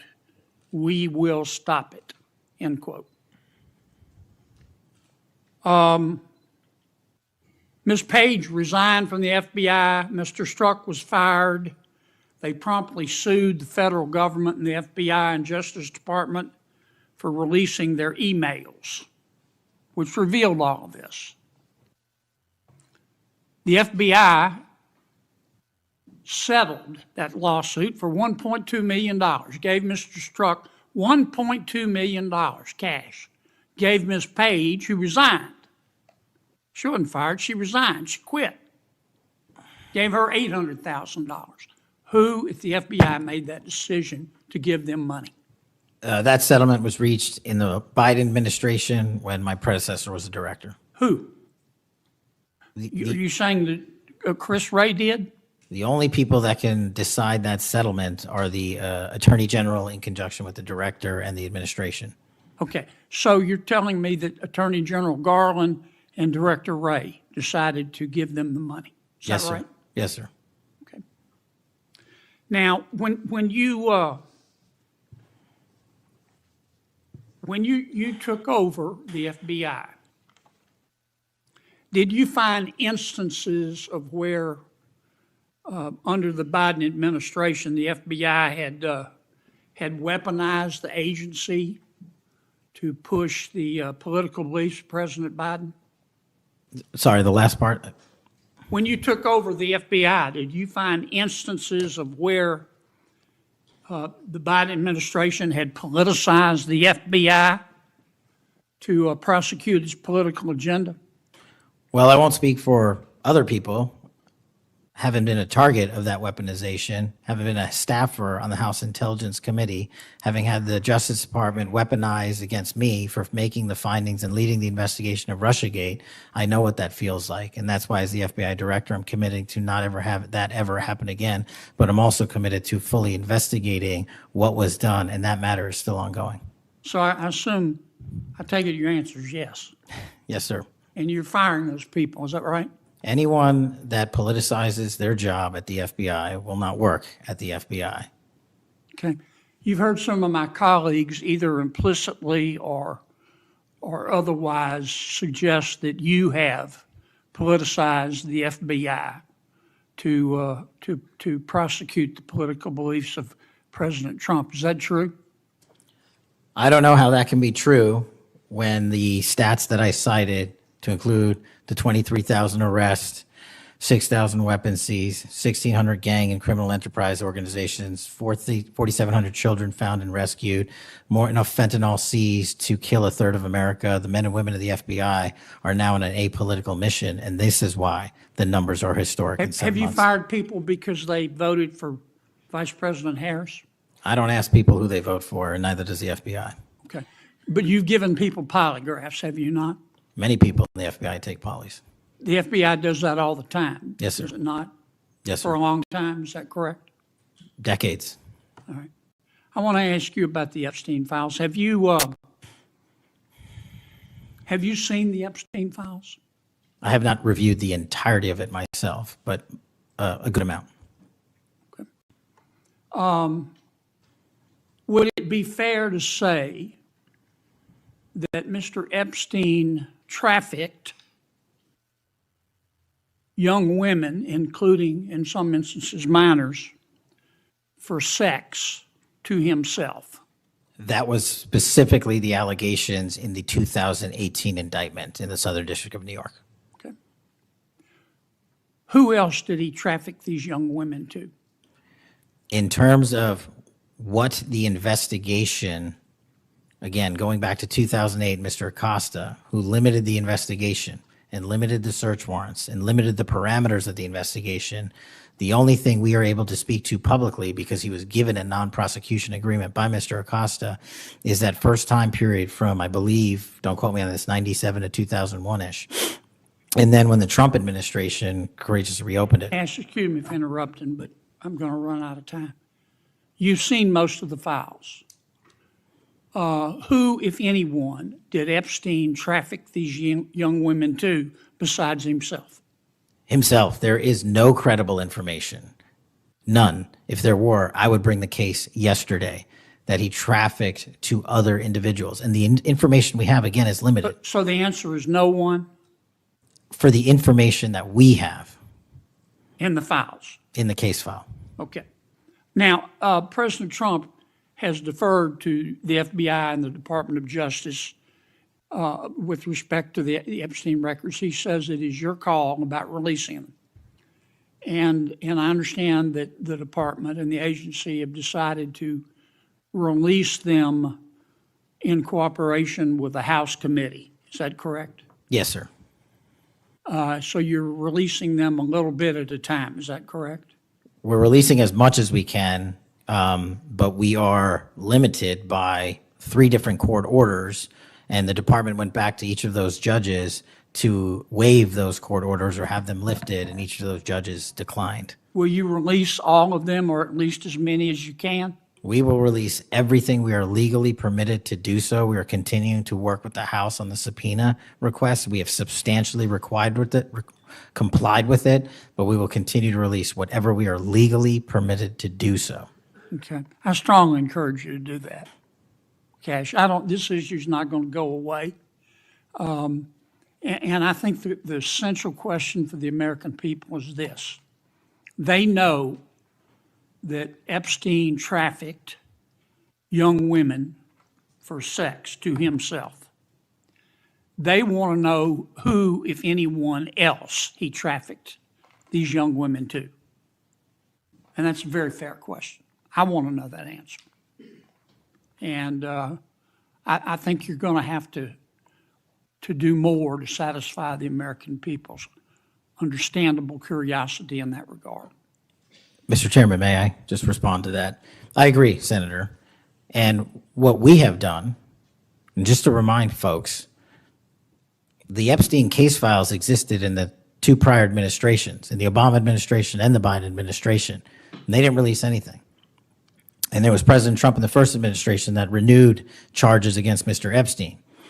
And I know it's a little complicated to understand, but what exists in the Epstein case files was a direct result of the limited search warrants from 2006 and 7, which hamstrung future investigations because of the non-prosecution agreement. And multiple administrations had the opportunity to look at the entirety of that case file and recommend prosecutions against anyone that was trafficked under Mr. Epstein and anyone that participated in that trafficking. And the only person to bring charges was the prior administration against Mr. Epstein. Now, I am not saying that others were not trafficked and others were not involved. What I am telling you is that based on the information we have, and we have continuously and publicly asked for the public to come forward with more information. If there is, we'll look at it. But based on credible information, we have released all credible information, and the information that the Department of Justice and the FBI never releases is information on investigations that are not credible. And we don't release the names of victims who weren't credible, but in the same time, we don't release the names of victims who were credible.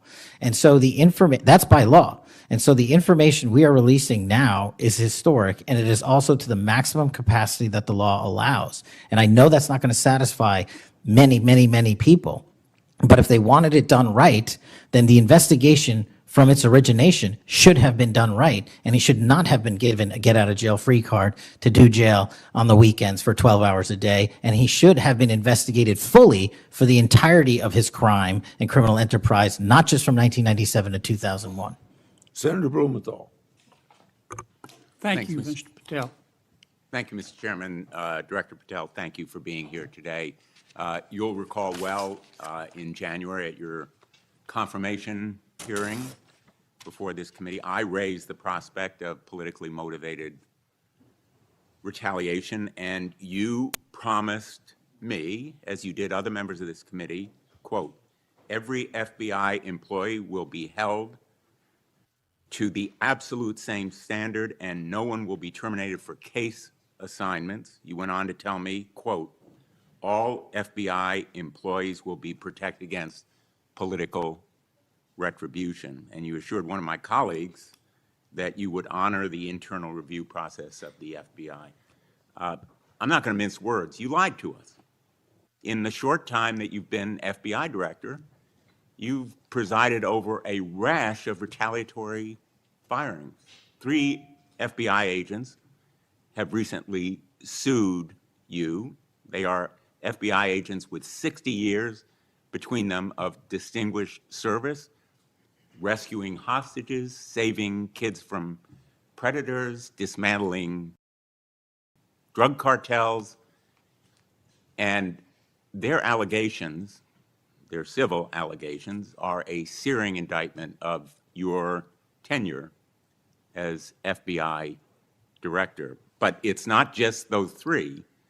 The FBI Agents Association has said that your actions, quote, distract agents from their work, foster fear that their assignments could cost them their careers, either now or under the next administration, and increase the risk of criminal and national security threats by undermining unity and morale within the Bureau, end quote. This association, as you know, is voluntary. It represents 14,000 members, 90% of all the active agents. These are your employees saying that your performance has been unqualified and unfit. And there is mounting evidence that these retaliatory firings were the result of direction from the White House. There have been instances in the past history of the Bureau of political interference and political direction from the director's office, but not the kind of institutional interference that we're seeing from the White House right now. I'm going to ask you, has anyone from the White House contacted you about personnel decisions? I completely disagree with your entire premise that I have lied or am misleading the FBI. If I were, the results that I announced today by the men and women of the FBI and the historic records we are doing to keep this country safe would not be possible. The men and women of the FBI are responding to our leadership and this administration's priorities. The only way people get terminated at the FBI is if they fail to meet the muster of the job and their duties. And that is where I will leave it. And you accusing me of lying is something I don't take lightly, but I'm not going to get into a tit for tat with you. Well, let me just ask you to answer my question. Has anyone from the White House contacted you about personnel decisions? Generally speaking, we always discuss with the White House, OMB, during the budget process, how many personnel we need, who we need where. Answer is yes. For Have budgetary you been purposes directed and to real life. fire people, agents, because they participated in investigations of the president? I don't receive directions to do that. Has anyone I make the suggested it? decisions. Has anyone asked you to do it? The best information is, yes, you've taken suggestions and direction from the White House in firing qualified agents. Any termination at the FBI was a decision that I made based on the evidence that I have as a director of the FBI, and it's my job, and I'm not going to shy away from it. And as you stated, those are allegations, and that is an ongoing litigation. So they'll have their day in court, so will we. The allegations are not just in that lawsuit, Director Patel, and I think your testimony confirms that, in fact, you've taken direction from the White House I don't. in it those does not. retaliatory firings. It literally does Because you've not. acknowledged that, in fact, they have been in contact with you about personnel decisions. The Let me- White let me House move has on. been, do not put words in my mouth, we're on the record. The White House, like any administration, contacts its agencies on the budgeting process and where it needs personnel and where the mission priorities are. That always happens. If they didn't do that, they would be abdicating the responsibility to law enforcement. I will always work with my partners in the chain of command at the Department of Justice and the White House to ensure that this FBI is delivering the results we are delivering, to include the lowest murder rate in modern U.S. history, to include the most fentanyl seizures in modern U.S. history, to include the most lives saved and the most children found in Just modern ask U.S. you, history. That is a working FBI. That is not a failing FBI. Let's move on to a related area. In White House discussions, have you been asked or directed by the White House or others to engage in a crackdown on political groups or organizations, nonprofits, after the murder of Charlie Kirk? To direct at political organizations? No. I've been asked by my chain of command to properly root out criminal activity wherever it is in whatever investigation we are conducting, and that's what we're doing. Have those distinctions about whom you're going to target been based on direction from the White House? Nobody gives me a list on who to target. My targeting list is from the men and women at the FBI. Have you talked about investigating certain groups, nonprofits, or foundations or institutions? Whatever those investigations are, they're ongoing, and I'm not going to get into those. Have you used polygraphs to determine loyalty of agents? No. Have you committed that you will respect the First Amendment rights of agents? I have wildly committed to respecting the First Amendment rights of agents, but at the FBI, you have to balance your First Amendment rights with your mission. Have you imposed any sort of loyalty test in the course of using polygraphs or in any of the other personnel decisions? Polygraphs have been utilized at the FBI for decades. They will continue to be utilized in the fashion by the professionals that administer them. Have you asked under the polygraph test about individuals' loyalty or about their voting records or any kind of past statements? Just to make it abundantly clear, I don't tell the professionals how to conduct polygraphs or what questions to ask. They make those decisions. And I, as the director of the FBI, never ask anyone who they voted for. Have you investigated donors to a political party simply because they are donors? Simply based on that fact alone, no. Have you investigated donors for another reason? Many donors may be involved in criminal enterprises and criminal activities, and those individuals will be investigated. Can you commit to make public the Epstein files that so far have not been released, if this committee is able to review them on a classified basis? I think this is an important distinction. The Epstein case file is not classified, to my understanding. So we are providing what we legally can, and we are going to give Congress what we are legally permitted to do so to the maximum extent of the law. Will you enable the chairman and the ranking member to review them on a classified basis? That doesn't make any sense. If the material in the Epstein file is not classified, there is no basis for a Well, it would classified review. protect the confidentiality of them if they were able to review them on a classified basis. If anyone in this room can get the multiple district court judges to lift their court protective orders in the ceilings, we will happily provide you with more information. Are you in favor of merging the DEA and the ATF? That's not something for me to comment on. Well, those agencies work with you, don't they? With me, not for me. Are you in favor of orienting the FBI toward a national police function as opposed to the enforcement of federal law? The FBI does enforce federal law across the country. That's what we do. But isn't it a fact that you have told the leadership of the FBI that you view it as moving toward a local and state police function?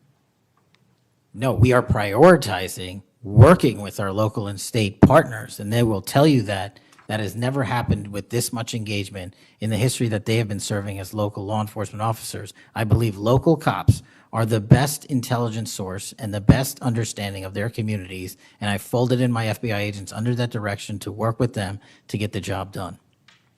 Thank you, Mr. Chairman. For the fourth time today, I want to remind people that my oversight has made clear that Director Wray's FBI was politicized.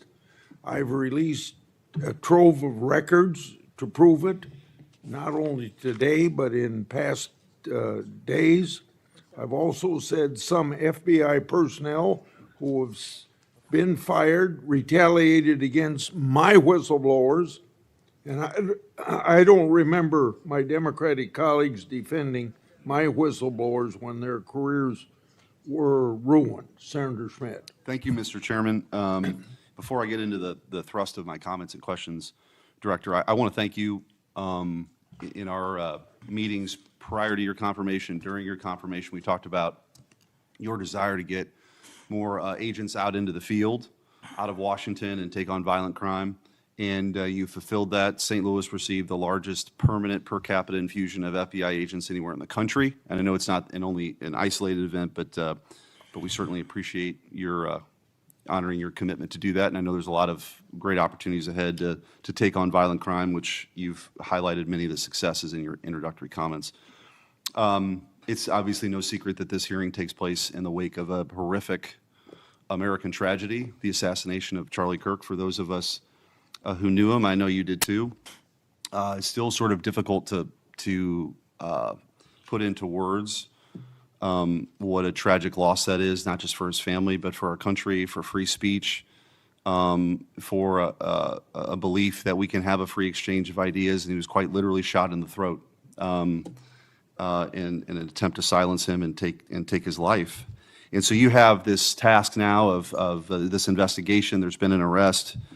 But I think that we face an even larger crisis that law enforcement alone can't tackle alone. It's a crisis that has culminated in the assassination of Charlie. But it doesn't end there. It's I think every bit present right now, and the challenge is greater than quite frankly, I would have imagined. Seeing some of the comments that have taken place after the assassination, and something that I think as a country we have to reckon with. And it's something deeper, much deeper than a rejection of law and order or the norms of civil society. We've entered a very dangerous time, I think, in our country. And that should be clear to everyone. Political violence is a sign of a deep and corrosive sickness in any society. But in America today, the problem is just not political violence in the abstract. It is the specific kind of political violence which is overwhelmingly driven by a specific set of actors and groups. None of this emerged out of thin air. Over the past week, leaders from across the political spectrum have come out and forcefully condemned Charlie's murder and political violence more broadly. For that, we're all very grateful. We should be grateful. There have been calls to unite and come together in the wake of Charlie's murder, and I want to do that. I do. Someday I pray that we can be united as a country again and go forward together as a one people and under one flag, but we are not united. Upstream from the dehumanization and demonizing political violence and rhetoric tearing apart our country is a divide on how we view America and Americans. Is America good? Is America evil? Is there something inherently special about Western civilization, or is this 2,000-year project rotten to the core? And if it is something worth fighting for, which I believe, how do we do it? With words and ideas like Charlie did, or with firebombs and assassins' bullets? Political violence is always wrong. Period, full stop. It doesn't matter which side, in the name of any ideology or cause, it's wrong. But in America today, political violence is not a problem that falls equally upon both sides. We have to be honest about this. We must reject an attempt to paint it as some kind of random phenomenon with no particular creed or ideology, a kind of spontaneous insanity which takes place outside of any broader social context and has no pattern at all. That's wrong. So free speech, yes. Political violence, no, but we have to be honest about what's happening. Already, we're hearing people talk about Charlie's assassination in those terms. We're told that we can't possibly know what drove a killer to plan and carry out a murder of the most prominent conservative activist in America. But that's a lie. We do know. The facts are plain and clear, and we have to speak truth in this moment, or there's no other side of the mountain. The vast majority of Americans are against political violence, but there is a vocal, active minority that encourages and celebrates it, and that minority is overwhelmingly on the left. Just last week, a YouGov poll found that a full 25% of those people who describe themselves as very liberal say it can be justified for citizens to use violence to achieve political goals. Less than 3% of very conservative Americans say the same. That's too many. That is 3% too many. But we are lying if we think that this is a both sides thing. It's not. We have to confront it. And you're going to have an important job of rooting out these terrorists. This is an ideology that runs very deep. The numbers are virtually identical to the ones I just noted when it comes to whether or not it's okay to celebrate the deaths of people whom we disagree with. And while large majorities in both parties were opposed to celebrating political violence, Democrats overall were nearly twice as likely as Republicans to believe that it is usually or always acceptable to celebrate the death of a public figure they oppose. What in the hell is going on? Earlier this year, a poll found that more than 55% of people on the left believed that it would be at least somewhat justified to murder Donald Trump. These are not just some abstractions on a page. These are our fellow citizens. How can we come together with people who believe these things? We've all seen the flood of posts on social media over the past week, not just a fringe few, but thousands upon thousands of people gleefully celebrating a father of two young children getting gunned down in broad daylight. I wish I wouldn't have seen that video. I wish my kids would not have seen that video. Blue Sky, the left-wing alternative to X, was so overwhelmed with these posts that the platform was forced to issue a statement warning its users to stop glorifying the murder.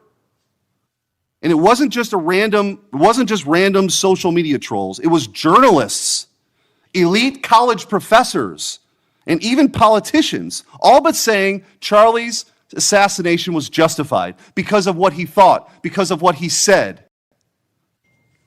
We saw the flood of hit pieces, the most powerful media outlets in the nation dishonestly attacking and villainizing Charlie for the most vicious possible terms. How can you ask us to unite under that? There can be no unity between good and evil. Somebody has to win this thing. And as a country, we have to absolutely reject it. And don't tell me it's both sides. It didn't happen in a vacuum. Over the past decade, we've seen an explosion of political violence, not just one-off lone wolf attacks, but organized, systemic political violence at a mass scale. It is not organic. It is the offspring of a dark and clandestine system funded in part with our own tax dollars, winning with a large network of foundations, NGOs, activist organizations, and front groups. This system lurks behind every radical leftist movement in our nation today. The George Soros empire has financed a vast ecosystem of radicals, all working together, dropping off bricks at riots to unleash a tidal wave of violently anarchists on our streets and to prop it up in an army of researchers and experts and journalists and propagandists who downplay the political violence. What he's doing is serious. I'm going to ask you, because I don't have a ton of time, The opposite of what we should be doing as a committee. and I would point out, we've heard years of the left, their loudest voices calling anyone on the right extremists, MAGA Republicans, fascists, Nazis, an existential threat to democracy. Check yourself. And don't give me this both sides bullshit. Mr. Director, I want to ask you. Tell me if each one of the following perpetrators or alleged perpetrators were acting from a left-wing or right-wing political violence. The man who tried to kill Republican congressman at the congressional baseball practice, nearly killing House Majority Leader Steve Scalise. Left-wing or right-wing violence? Sir, I believe it was a left-wing ideology. Okay. Burned down cities during the Summer of Love in the George Floyd riots. Left-wing violence or right-wing violence? Sir, I'll rely on you on these. I don't have off the top of my head. I'm sorry. Okay. Left-wing. The Waukesha Christmas Parade massacre. Left-wing or right-wing violence? Left-wing. The Lee Zeldin stabbing attempt, left-wing or right-wing? Left-wing. The Covenant school shooting in Nashville, left-wing or right-wing? Left-wing. The Butler, Pennsylvania assassination attempt on President Trump, left-wing or right-wing? Left-wing.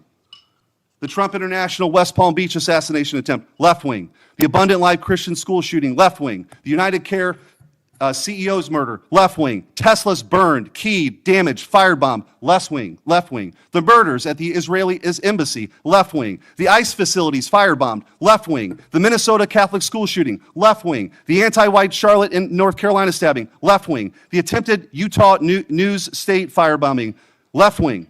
And now, of course, the culmination of this vile trend, a left-wing assassination of Charlie Kirk. So don't give me this both sides. If we want to get to unity, let's be honest. Let's be honest. Free speech, yes. Political violence, no. But let's be honest. Senator Hirano. Thank you, Mr. Chairman.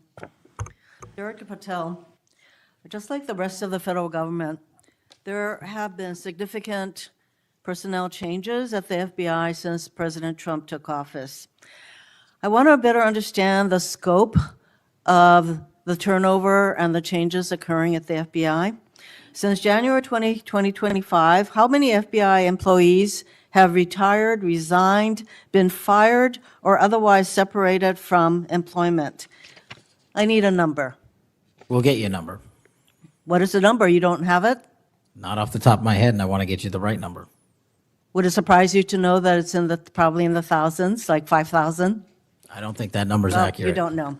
Next question. How many special agents or analysts have left or been fired from the FBI since January 20th, 2025?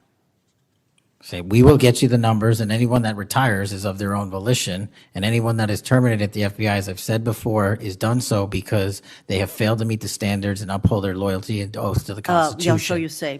Next question. How many executive assistant directors or special agents in charge have left or been fired from the FBI since January 20th, 2025?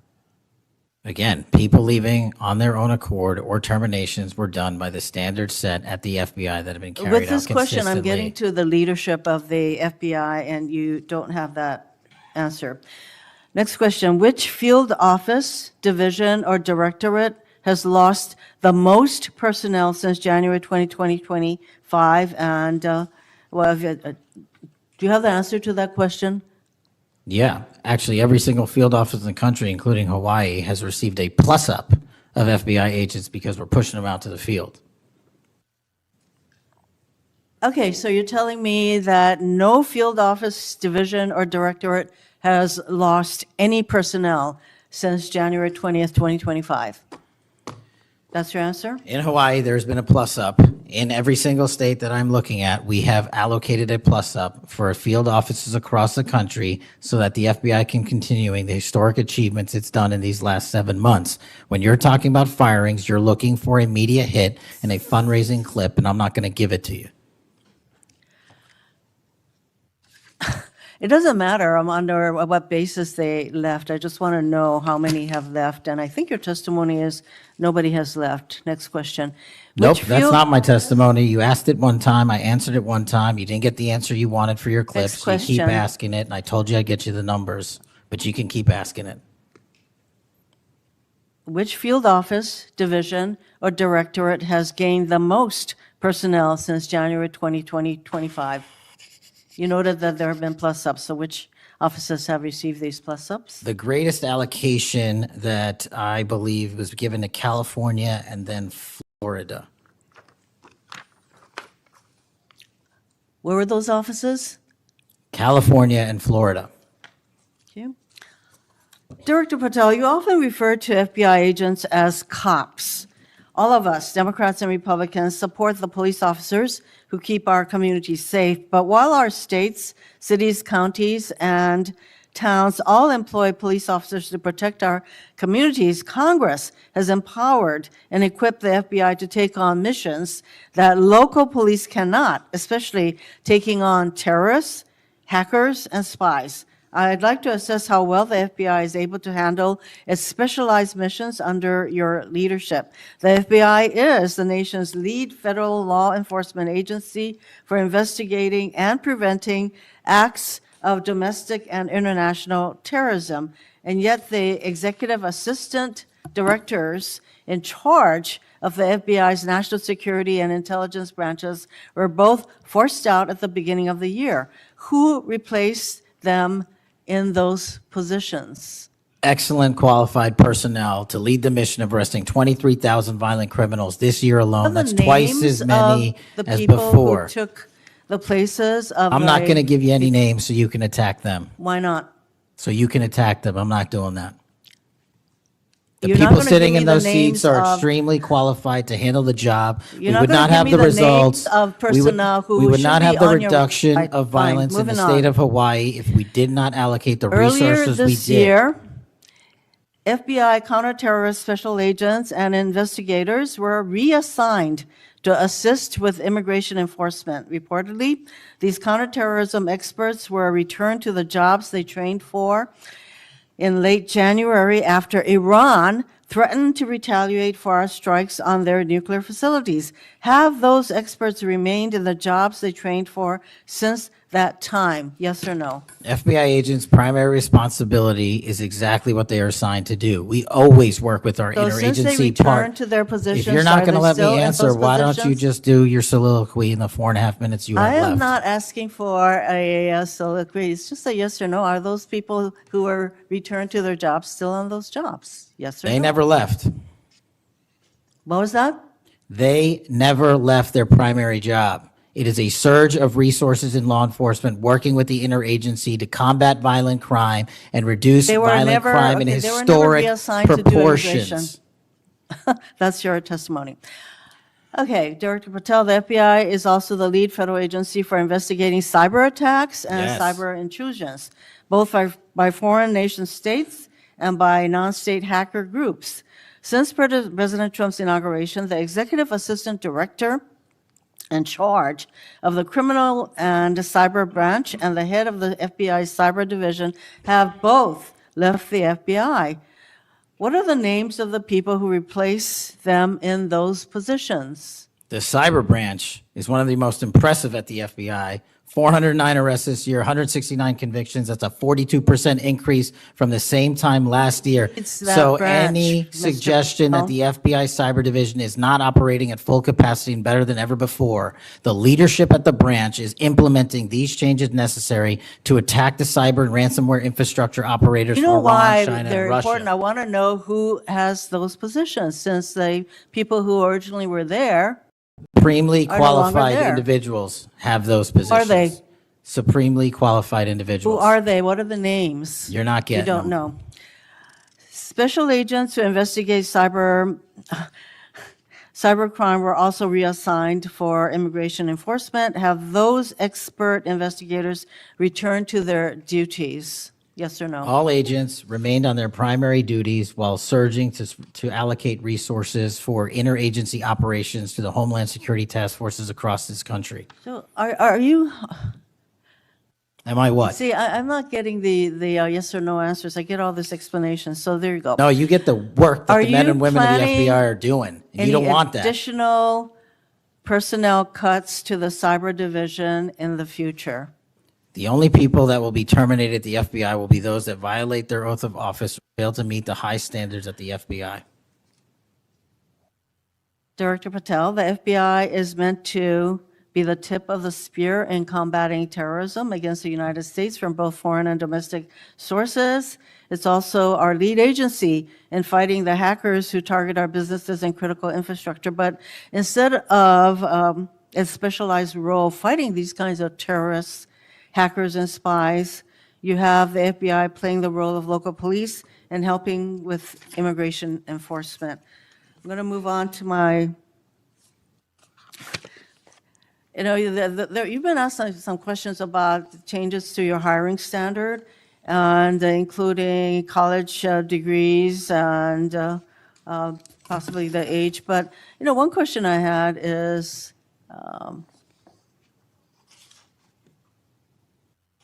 that you are now requiring applicants to be able to do a certain kind of pull-ups, which a lot of women cannot because of physiological differences. Are you requiring these kinds of pull-ups? We are requiring a physical program at BFTC at Quantico because FBI agents carrying guns in the field have to chase down bad guys and do really hard work. The physical fitness standards of those agents So are are being you requiring appropriately these assessed. kinds of pull-ups? We are requiring everybody to pass the 1811 standards at BFTC. If you want to chase down a bad guy Excuse me, and put the him in reason I handcuffs, you asked- better be able to do a pull-up. The reason I ask is that there are concerns about whether or not being able to do these kinds of harsh pull-ups is really required of FBI agents. Doing Anyway, one pull-up Mr. is not Patel, harsh, I and there are am always gravely medical concerned. exemptions to that. I am gravely concerned by the state of the FBI under your control. And in fact, you are willing to take a cut on your agency of almost $500 million. So the FBI is losing dedicated employees, decades of expertise and specialization, leading to lost early retirements, firings, and reassignments to immigration enforcement or conducting local police work. Thousands have already left. For as long as you remain as the head of the FBI, I fear the number of departures and summary firings will continue to grow. Mr. Patel, before the vote on your nomination of this committee, I noted that your most significant qualification, this is not just something that I noted, but others, your most significant Ashley, what's this place going? qualification was your 100% loyalty to President Trump. And I fear that that continues to be the motivating factor in your position as FBI Director. Thank you, Mr. Chairman. Mayor, Mr. Chairman. Director Patel, did you have Yes. anything you wanted to say now? That is an entire falsehood. You can delete my 16 years of government service to multiple administrations all you want. The fact is that I was a public defender. I was a national security prosecutor. I was a House intelligence staffer. I was a deputy director of intelligence. I was a chief of staff to the Department of Defense and the Secretary of Defense. I led the counterterrorism missions for the White House. Those are just some of the jobs I held in my 16-year career. There was no loyalty then. There's no loyalty now to anything but the Constitution. Senator Brett. Yes. Well, before I begin, I want to thank Senator Hirono for what she said, acknowledging that there are physical differences between men and women. Talking about that women wouldn't be able to do as many pull-ups, and I think that she was making a case here that there should be different standards.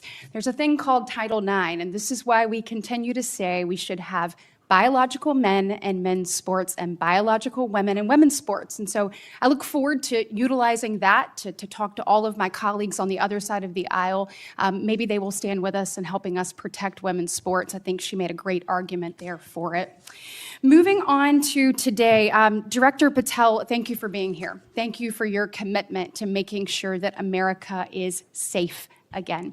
Thank you for doing that coast to coast and within our cities. I certainly look forward to talking about that and talking about your historic gains in these areas. But I would be remiss if I didn't begin my questioning with you about the horrific events that we have seen over the last week. Obviously, our heart breaks.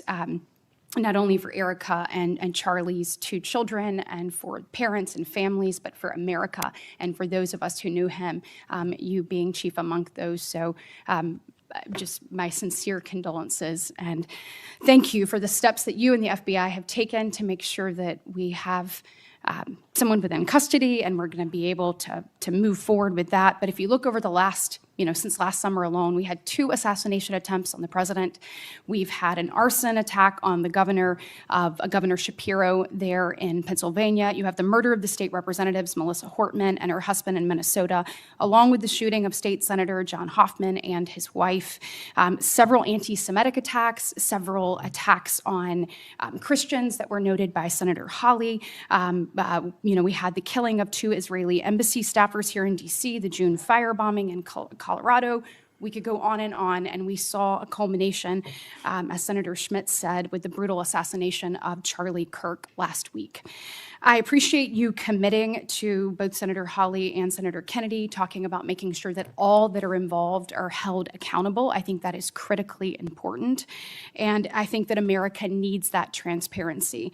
I want to read you some words of Vice President J.D. Vance. He said, "If we want to stop political violence like what happened to Charlie Kirk, we have to be honest about the people who are celebrating it and the people who are financing it." My question to you is, in light of Charlie's murder and all of the things that we have just referenced and have been talking about today, what steps is the FBI taking to more aggressively crack down on those who promote, encourage, finance, fund these types of engagements and this type of political violence? Thank you, Senator, for your kind words. So in terms of how we crack down on the root cause of this violence, for now putting aside the ideological motivations and how they got there, the monetary issue is a real issue. And as I've said before, we follow the money. So we work with our partners at the Treasury Department to trace where the money came from, how these individuals paid for the training they received or the platforms they were using, and also how these individuals collectively got together in whatever groups they were on whatever social media sites they were on, to utilize clickbait to make money Bingo. For their ideology. And so to trace all of those, we are using, not just in Charlie's investigation, but others, lawful process and serving 2703D orders on any entity that is related in any way financially to any of these criminal acts of violence. And we are going to hold them accountable with our partners at the Department of Justice. Excellent. I would love to stay abreast of that, and just we must get to the bottom of it. We must follow the money. Someone is funding this discourse. Do you believe, obviously there are people here, unfortunately American citizens, that may be engaged in that, but do you also believe that some of this may be coming from overseas? Yes. Okay, let's get to the bottom of it, and let's make it stop. Yes, ma'am. I want to ask you about the Dobbs decision. So we know that it was leaked in May of 22, and then we had the Marshal Service say we found nothing in January of 23. I find that absolutely mind-boggling that we can't figure out who leaked that opinion. We know it was done in attempts to undermine the process, and then the intimidation of the justices occurred after that. Tell me what you can do as FBI director to help us get to the bottom of what happened and actually hold someone accountable for their actions. So I can't speak to what the marshals did and how they conducted their investigation. I can tell you, generally speaking, the FBI has taken over the investigation on the leak because it was such a detrimental leak. So you commit to getting to the bottom of it. We are utilizing the full resources of the FBI as we usually do on leak investigations, and we will make sure our results are public at the appropriate time. We need answers. I want to talk about child sexual exploitation.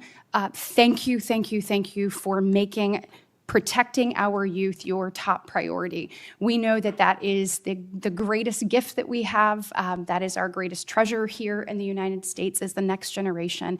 And finally, we have an FBI director that is putting that at the top of his list. Can you tell me the steps and the different initiatives? I've heard you talk about a couple of them. You've mentioned 764 amongst other things. Tell me what you're doing, and specifically, I want to know about when it comes to sextortion. So as a parent who is raising children right now, teenagers, and you're looking at what's happening, whether people are snapping photos and then what's happening online. I have had a number of parents sit in front of me telling me terrible, heartbreaking stories about their children ultimately taking their own life because of being blackmailed. I want to know, what steps are you taking to get to the bottom of that and to absolutely end this? If this were happening in a storefront, Mr. Director, that store would be shut down, no matter where it was, coast to coast, and yet we continue to allow these things to happen, and we've got to have a more targeted approach when we're looking at this. And so what are you doing to protect children and specifically sextortion?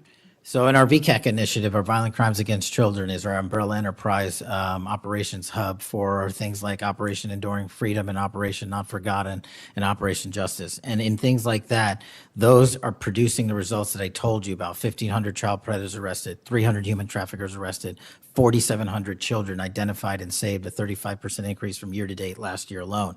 But specifically on your sextortion question, Senator, that is a problem that we are seeing explode on generative AI in private sector and social media companies. And what we're doing is engaging with NCMEC, the National Center for Missing and Exploiting Children, because this one stat alone should probably cause great pause. They have seen a 1,325% increase in generative AI leading to sextortion and child sexual abuse.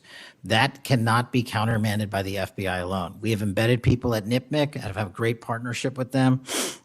But what we need to do is what we did in the month of May, and we're doing it over and over again. We arrested 400 individuals in 1 month in 1 month search. Wow, These thank you. individuals have prioritized. The agents and intel analysts have never left that mission. They're doing multiple missions at the same time. That's what the FBI is called upon to do day in and day out, and we won't stop doing two things at once.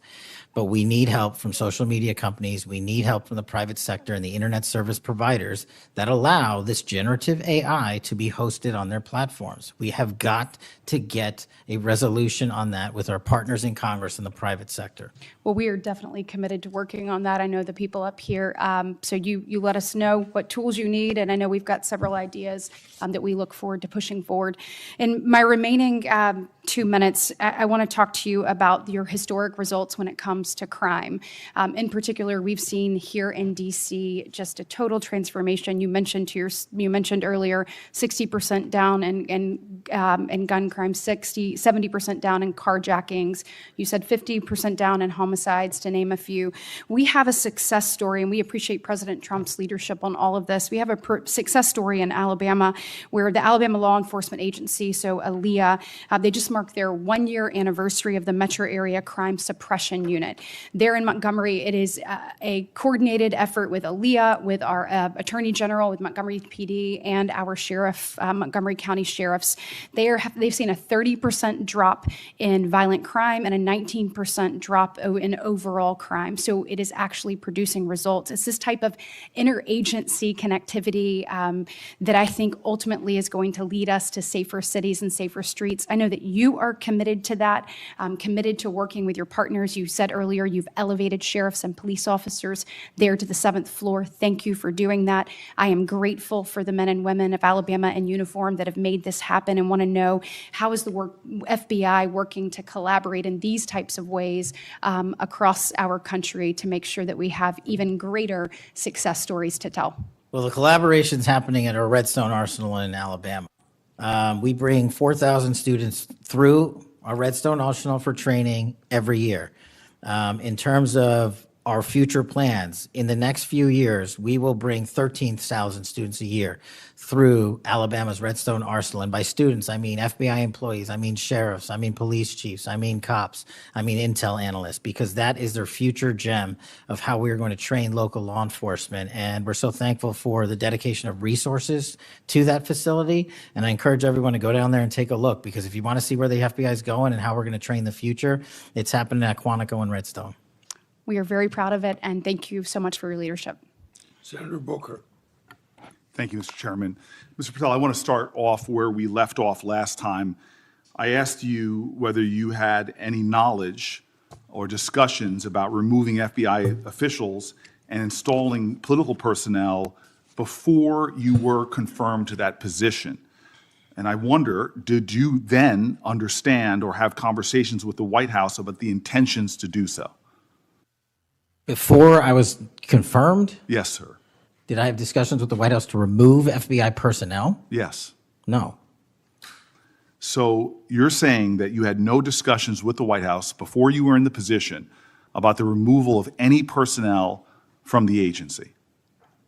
As I was preparing for my confirmation hearing, I had numerous discussions involving the type of people that would be employed, and that those that were failing to meet the mark at the FBI would no longer be employed if I were And I'm confirmed. assuming that mark had to do with loyalty to the Trump administration. No, you're wrong. Okay.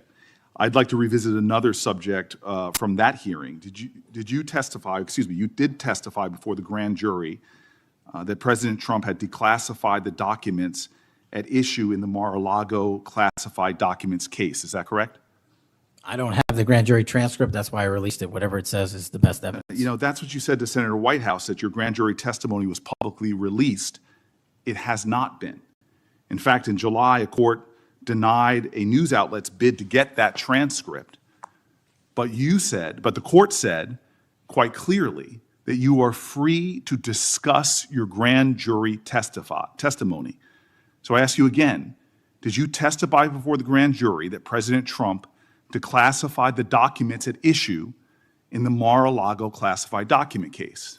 And that is why I took your invitation to work with the department and the court to have that transcript released. And the transcript is the best evidence of what I said then. So you're saying right now this committee can have access to what you said before the grand jury? To whatever was released. Under my understanding, Senator, So that the Department of Justice You and I both released. understand the law. Let me finish. I understand under Rule 6 of the Federal Rules of Procedure, a grand jury witness, in this case you, is not barred from sharing their grand jury testimony. This is an oversight hearing. This is germane to your integrity and credibility. You know right now whether or not you testified that President Trump declassified the documents at issue in the Mar-a-Lago classified documents case. Why are you refusing to answer that simple yes or no question right now? Because the premise of your question is inaccurate, and There is why. no premise to my question, but trying to get to an order of what is truth or not. How do you How do you know what was asked in the grand jury if you weren't there? Mr. Patel, this is a mockery you're making of this hearing and simple questions. It's a So let me simple move on. question. If you have a Mr. Patel, transcript, you during can your read the question, nomination but you don't have hearing, it. you promised that, quote, all FBI employees will be protected against political retribution. When I asked you, are you aware of any plans or discussions to punish in any way, including termination, FBI agents or personnel associated with the Trump administration, you explicitly said under oath that you were not aware of any plans to punish FBI agents associated with criminal investigations of Donald Trump. I don't believe you were truthful. Firing FBI employees based solely on the cases that they are investigating, their case assignments, is illegal, and you know that. A new lawsuit that's been discussed numerous times, filed by 3 FBI officials, alleges that you carried out Donald Trump's campaign of retribution, in quotes, against FBI employees for, quote, failure to demonstrate sufficient political loyalty. One of those plaintiffs has been discussed today, Brian Driscoll. Now, we know 20 years of distinguished service to the FBI before you terminated him. Special agent in charge of FBI's Newark field office, where he operated with distinction. Medal of Valor winner, Shield of Bravery awards. He's a patriot. You terminated Driscoll via a letter dated October 8th, 2025, and in that letter you said that you were firing him pursuant to Article 2 of the Constitution. Well, you're not the President of the United States, and so I'm wondering under what authority you were allowed to terminate him. That matter is under litigation, and I'm not able to discuss it. Okay, well, discuss this. Did you have discussions with Stephen Miller about firing this particular person or about his continuance in the FBI? Not that I recall. How often do you speak to Stephen Miller? Frequently on our Homeland Security task forces. You frequently talk with Stephen Miller about subjects other than Homeland Security task force issues, correct? I frequently talk to Mr. Miller about Homeland Security task forces. Has Stephen Miller ever given you his opinions on how to run your agency? Mr. Miller's interagency operations are invaluable to the FBI. That's what we talk about. So you frequently discuss your job and your responsibilities with Stephen Miller and Pam Bondi, I imagine, as well. Absolutely. She's the Attorney General. Understood. Okay. Donald Trump promised to make us all safer. You have pushed out senior FBI agents with decades of knowledge and experience. In fact, this is the first time in FBI history that neither the director nor the deputy director have any experience with the FBI. You've shifted the agency's priorities primarily to pursuing Donald Trump's immigration enforcement agenda. According to ICE data, the Cato Institute, which is a conservative think tank, found that 20% of all agents have been diverted from their work to assist ICE immigration enforcement. 20%. Part of this operation is the work of mass law enforcement who jump out of cars, snatch people off streets at churches, schools, and their jobs and hospitals. Have there been any FBI agents who investigate crimes against children that have been assigned to immigration enforcement, yes or no? The premise of what you say is entirely false. Have there been any FBI agents who investigate no. foreign domestic terrorism? You don't get to say America is not safer under this leadership. I am not saying America that. is safer because of the work of the FBI. You're making a presumption of premise. 4,700 children. Sir, we have seized 6,000 weapons and 23,000 violent felons have been that FBI arrested. agents who investigate human trafficking have been reassigned to immigration enforcement. You are not denying that FBI agents who are on the task force that fight against Russian oligarchs have not been reassigned. Public Corrections Squad reassigned. People who defend us, defend children reassigned. You're not denying that. I've seen you time and time again attack my colleagues' premises of questions as a way to not answer the question. So let me end with this. I believe you have made our country weaker and less safe. I believe that we are more vulnerable to a major event, and I pray to God it doesn't happen. You've gutted the Bureau of Institutional Knowledge and Expertise. You fired or pushed out seasoned FBI officials, many with more than 20 years of experience, and were working on cases that were critical. You've been purging thousands of serious law enforcement officials who spent their careers keeping us safe, only to lower hiring standards in order to find anyone to replace them. And shockingly, you admitted in this hearing to Senator Coons that it would take 14 years to fill the vacancies at your agency. Many are the result of your purge. 20% of FBI agents are doing low-level immigration enforcement instead of their mission-critical work. You've disbanded entire task forces that stop election interference, foreign influence, public corruption. And who benefits from this? Well, corrupt people benefit from it. Criminals benefit from it. Vladimir Putin benefits from it. And it really makes me wonder who you're looking out for. It makes me think we can't trust you as a nation. You swear to release the Epstein files, but now you're withholding the Epstein files. You claim that you have a suspect in a serious assassination. Whoops, then you don't have a suspect. You know nothing about plans to remove FBI agents, yet you're directly involved in those plans. In the words of an ex-FBI official, you are overseeing, and I quote, generational destruction of the nation's premier law enforcement agency. Mr. Patel, in just 8 months, you have assaulted the institutional integrity of the FBI. But I know FBI field agents. I've worked with them in Newark. No matter how truly bad you are, you can't undermine the legacy of agents who fight every day to keep us safe, but you can tarnish the integrity of the agency and undermine the agency's capacity.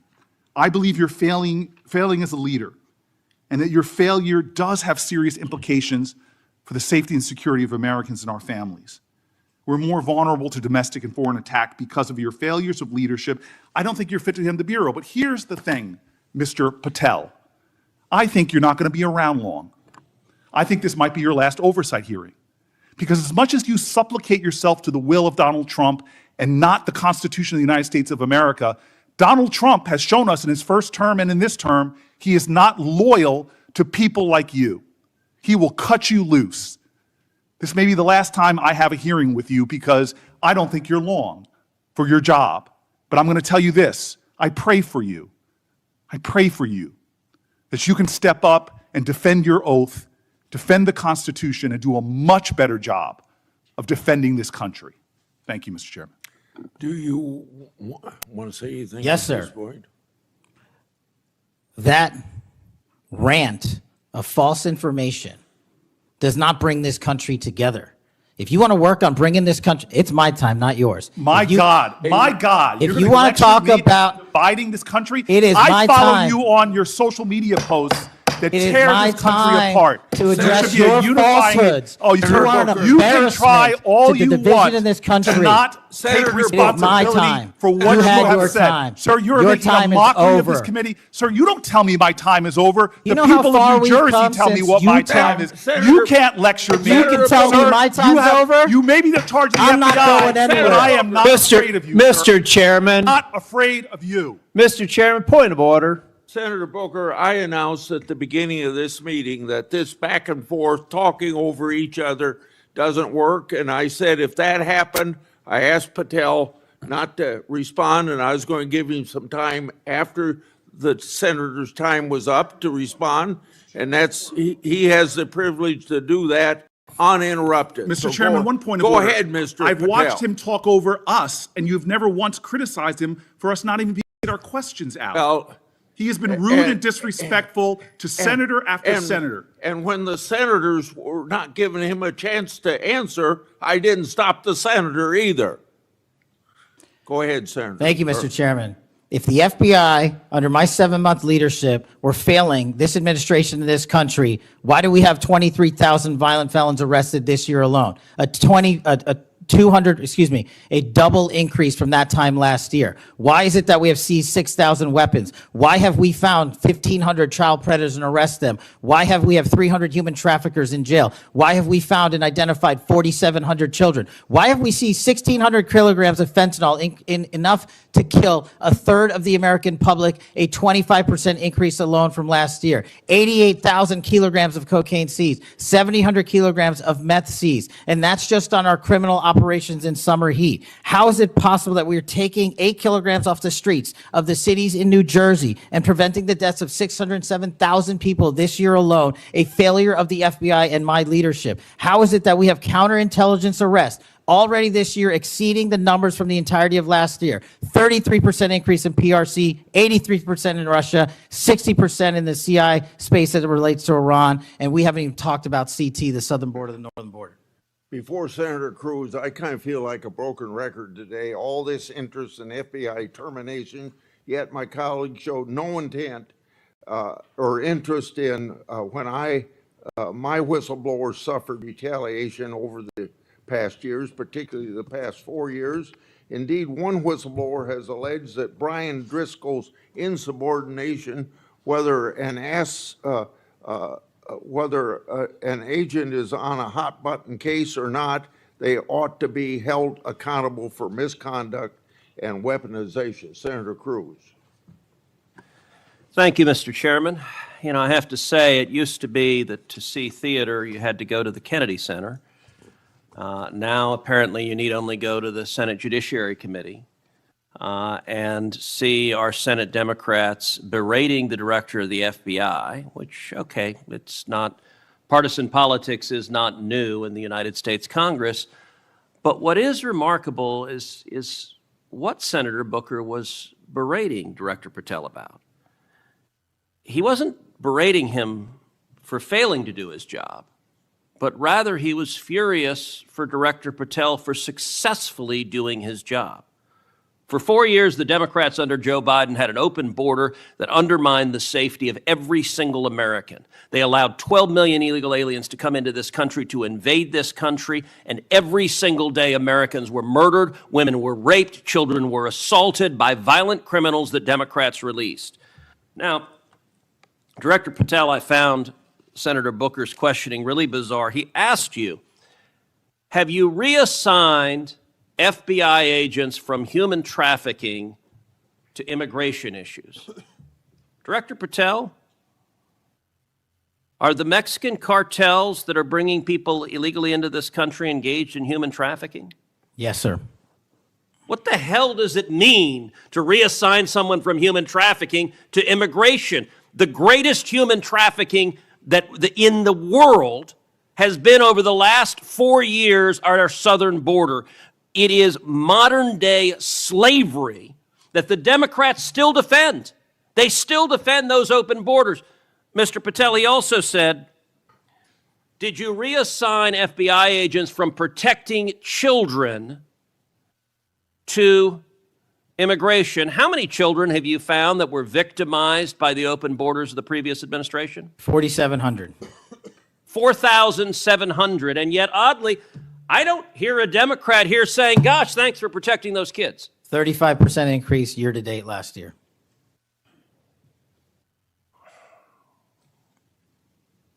All right, I want to shift topics. And I want to shift topics to what happened last week. Charlie Kirk was assassinated.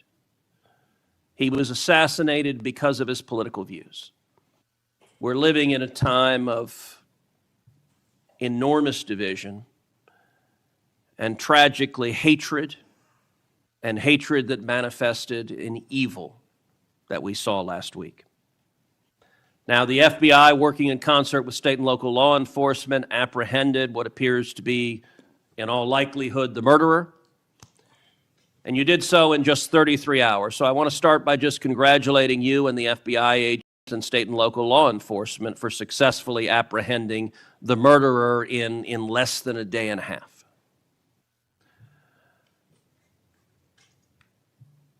In the wake of that assassination,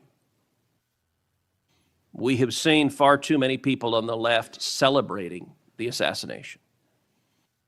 We've seen Democrats, we've seen activists cheering it on. We've seen, tragically, teachers in high schools, teachers in elementary schools, university professors cheering on the murder of Charlie Kirk. You and I both knew Charlie well. He was a good friend. He was an extraordinary man.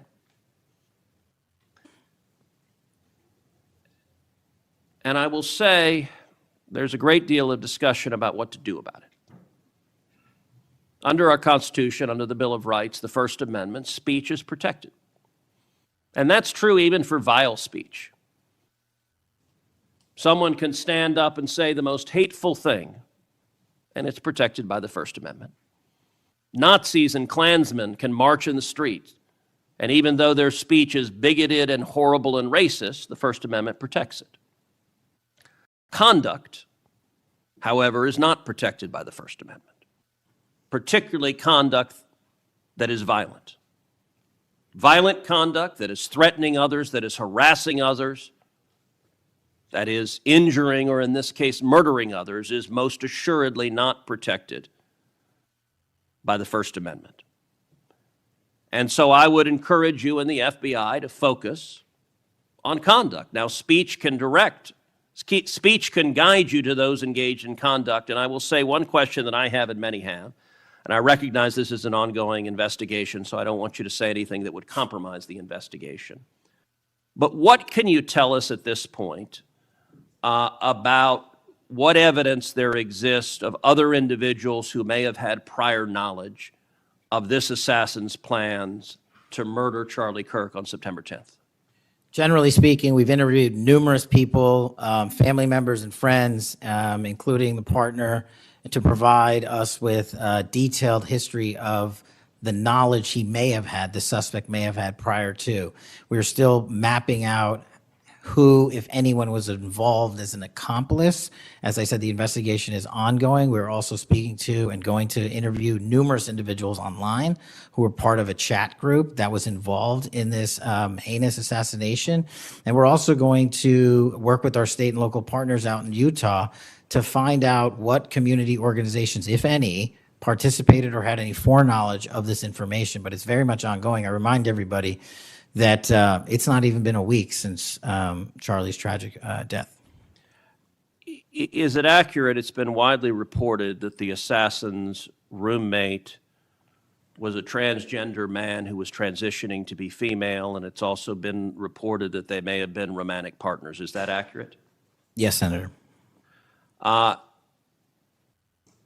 I assume the FBI is investigating. It has also been reported that there were transgender chat rooms that may have had some awareness of the plan to commit this murder. Is that accurate as well? I'm sorry, can you repeat the question? It's been reported that there were chat rooms of transgender activists that indicated some degree of potentially of foreknowledge of this murder. We're still developing that.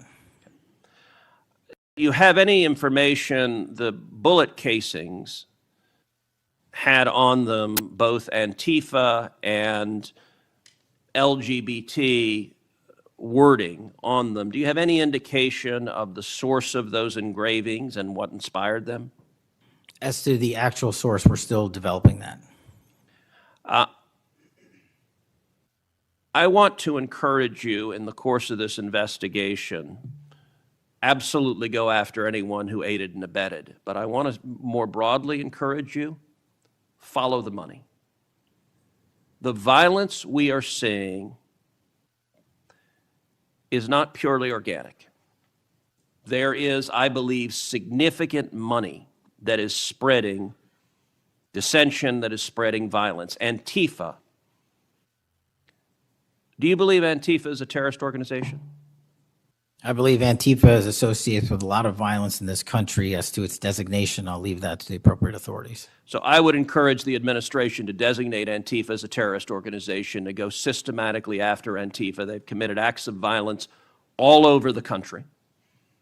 And the shell casings have multiple references to slogans that Antifa has popularized. I believe there is considerable money funding it. I would note that I've introduced legislation called the Stop Funders Act. Stop Funders Act would add rioting to the list of predicate offenses under RICO. I believe the money should be tracked and prosecuted under RICO. And both the Antifa and Black Lives Matter riots of a couple of years ago and the pro-open border riots in Los Angeles and other cities of this past year, I believe there was significant money behind those riots. I'm not the only person who noticed at the anti-Semitic protests and violent protests on college campuses that many of the tents all matched. And so I would ask, would it aid your ability to prosecute these matters if Congress passed into law the Stop Funders Act and if rioting was added to the list of predicate offenses for RICO? Yes. Talk to me about the efforts of the FBI to go after the funders of the anti-Semitic protests on college campuses, the pro-open border protests in cities, and potential LGBT violence. Talk to me about the efforts to go after the money of those who are funding and promoting violence. As I've always said, Senator, money doesn't lie, and we've been following the money. And so that's what we're doing, issuing lawful process to organizations involved with criminal activity, because the money's got to come from somewhere, and it has to be funded somehow. So we have extensive investigations ongoing into numerous organizations that are related to violent criminal activity. Cutting off the money will make America much safer, and that is the core job of the FBI. And I thank you for doing your job. Senator Padilla. Thank you, Mr. Chairman. Mr. Chairman, glad to be on this committee and take our responsibility seriously to conduct oversight of the FBI, obviously one of the most critical law enforcement agencies in the country. As Senator Klobuchar and others on this committee have reminded us, the last several months have provided far too many reminders of the political violence crisis in America today and the gun violence crisis in America today, including the tragic killing just last week. Director Patel, this committee takes seriously its not just oversight role, but recognizing the FBI's important role in protecting the public from gun violence while respecting constitutional rights. If you recall, this was a significant subject area of my questioning during your confirmation hearing. The Bureau plays a central role in enforcing federal firearm laws, ensuring the accuracy of background checks, and monitoring trends like machine gun conversion devices and lost or stolen firearms. Now, during your confirmation hearing, you pledged that the FBI would enforce firearm laws fully and fairly, consistent with the Second Amendment.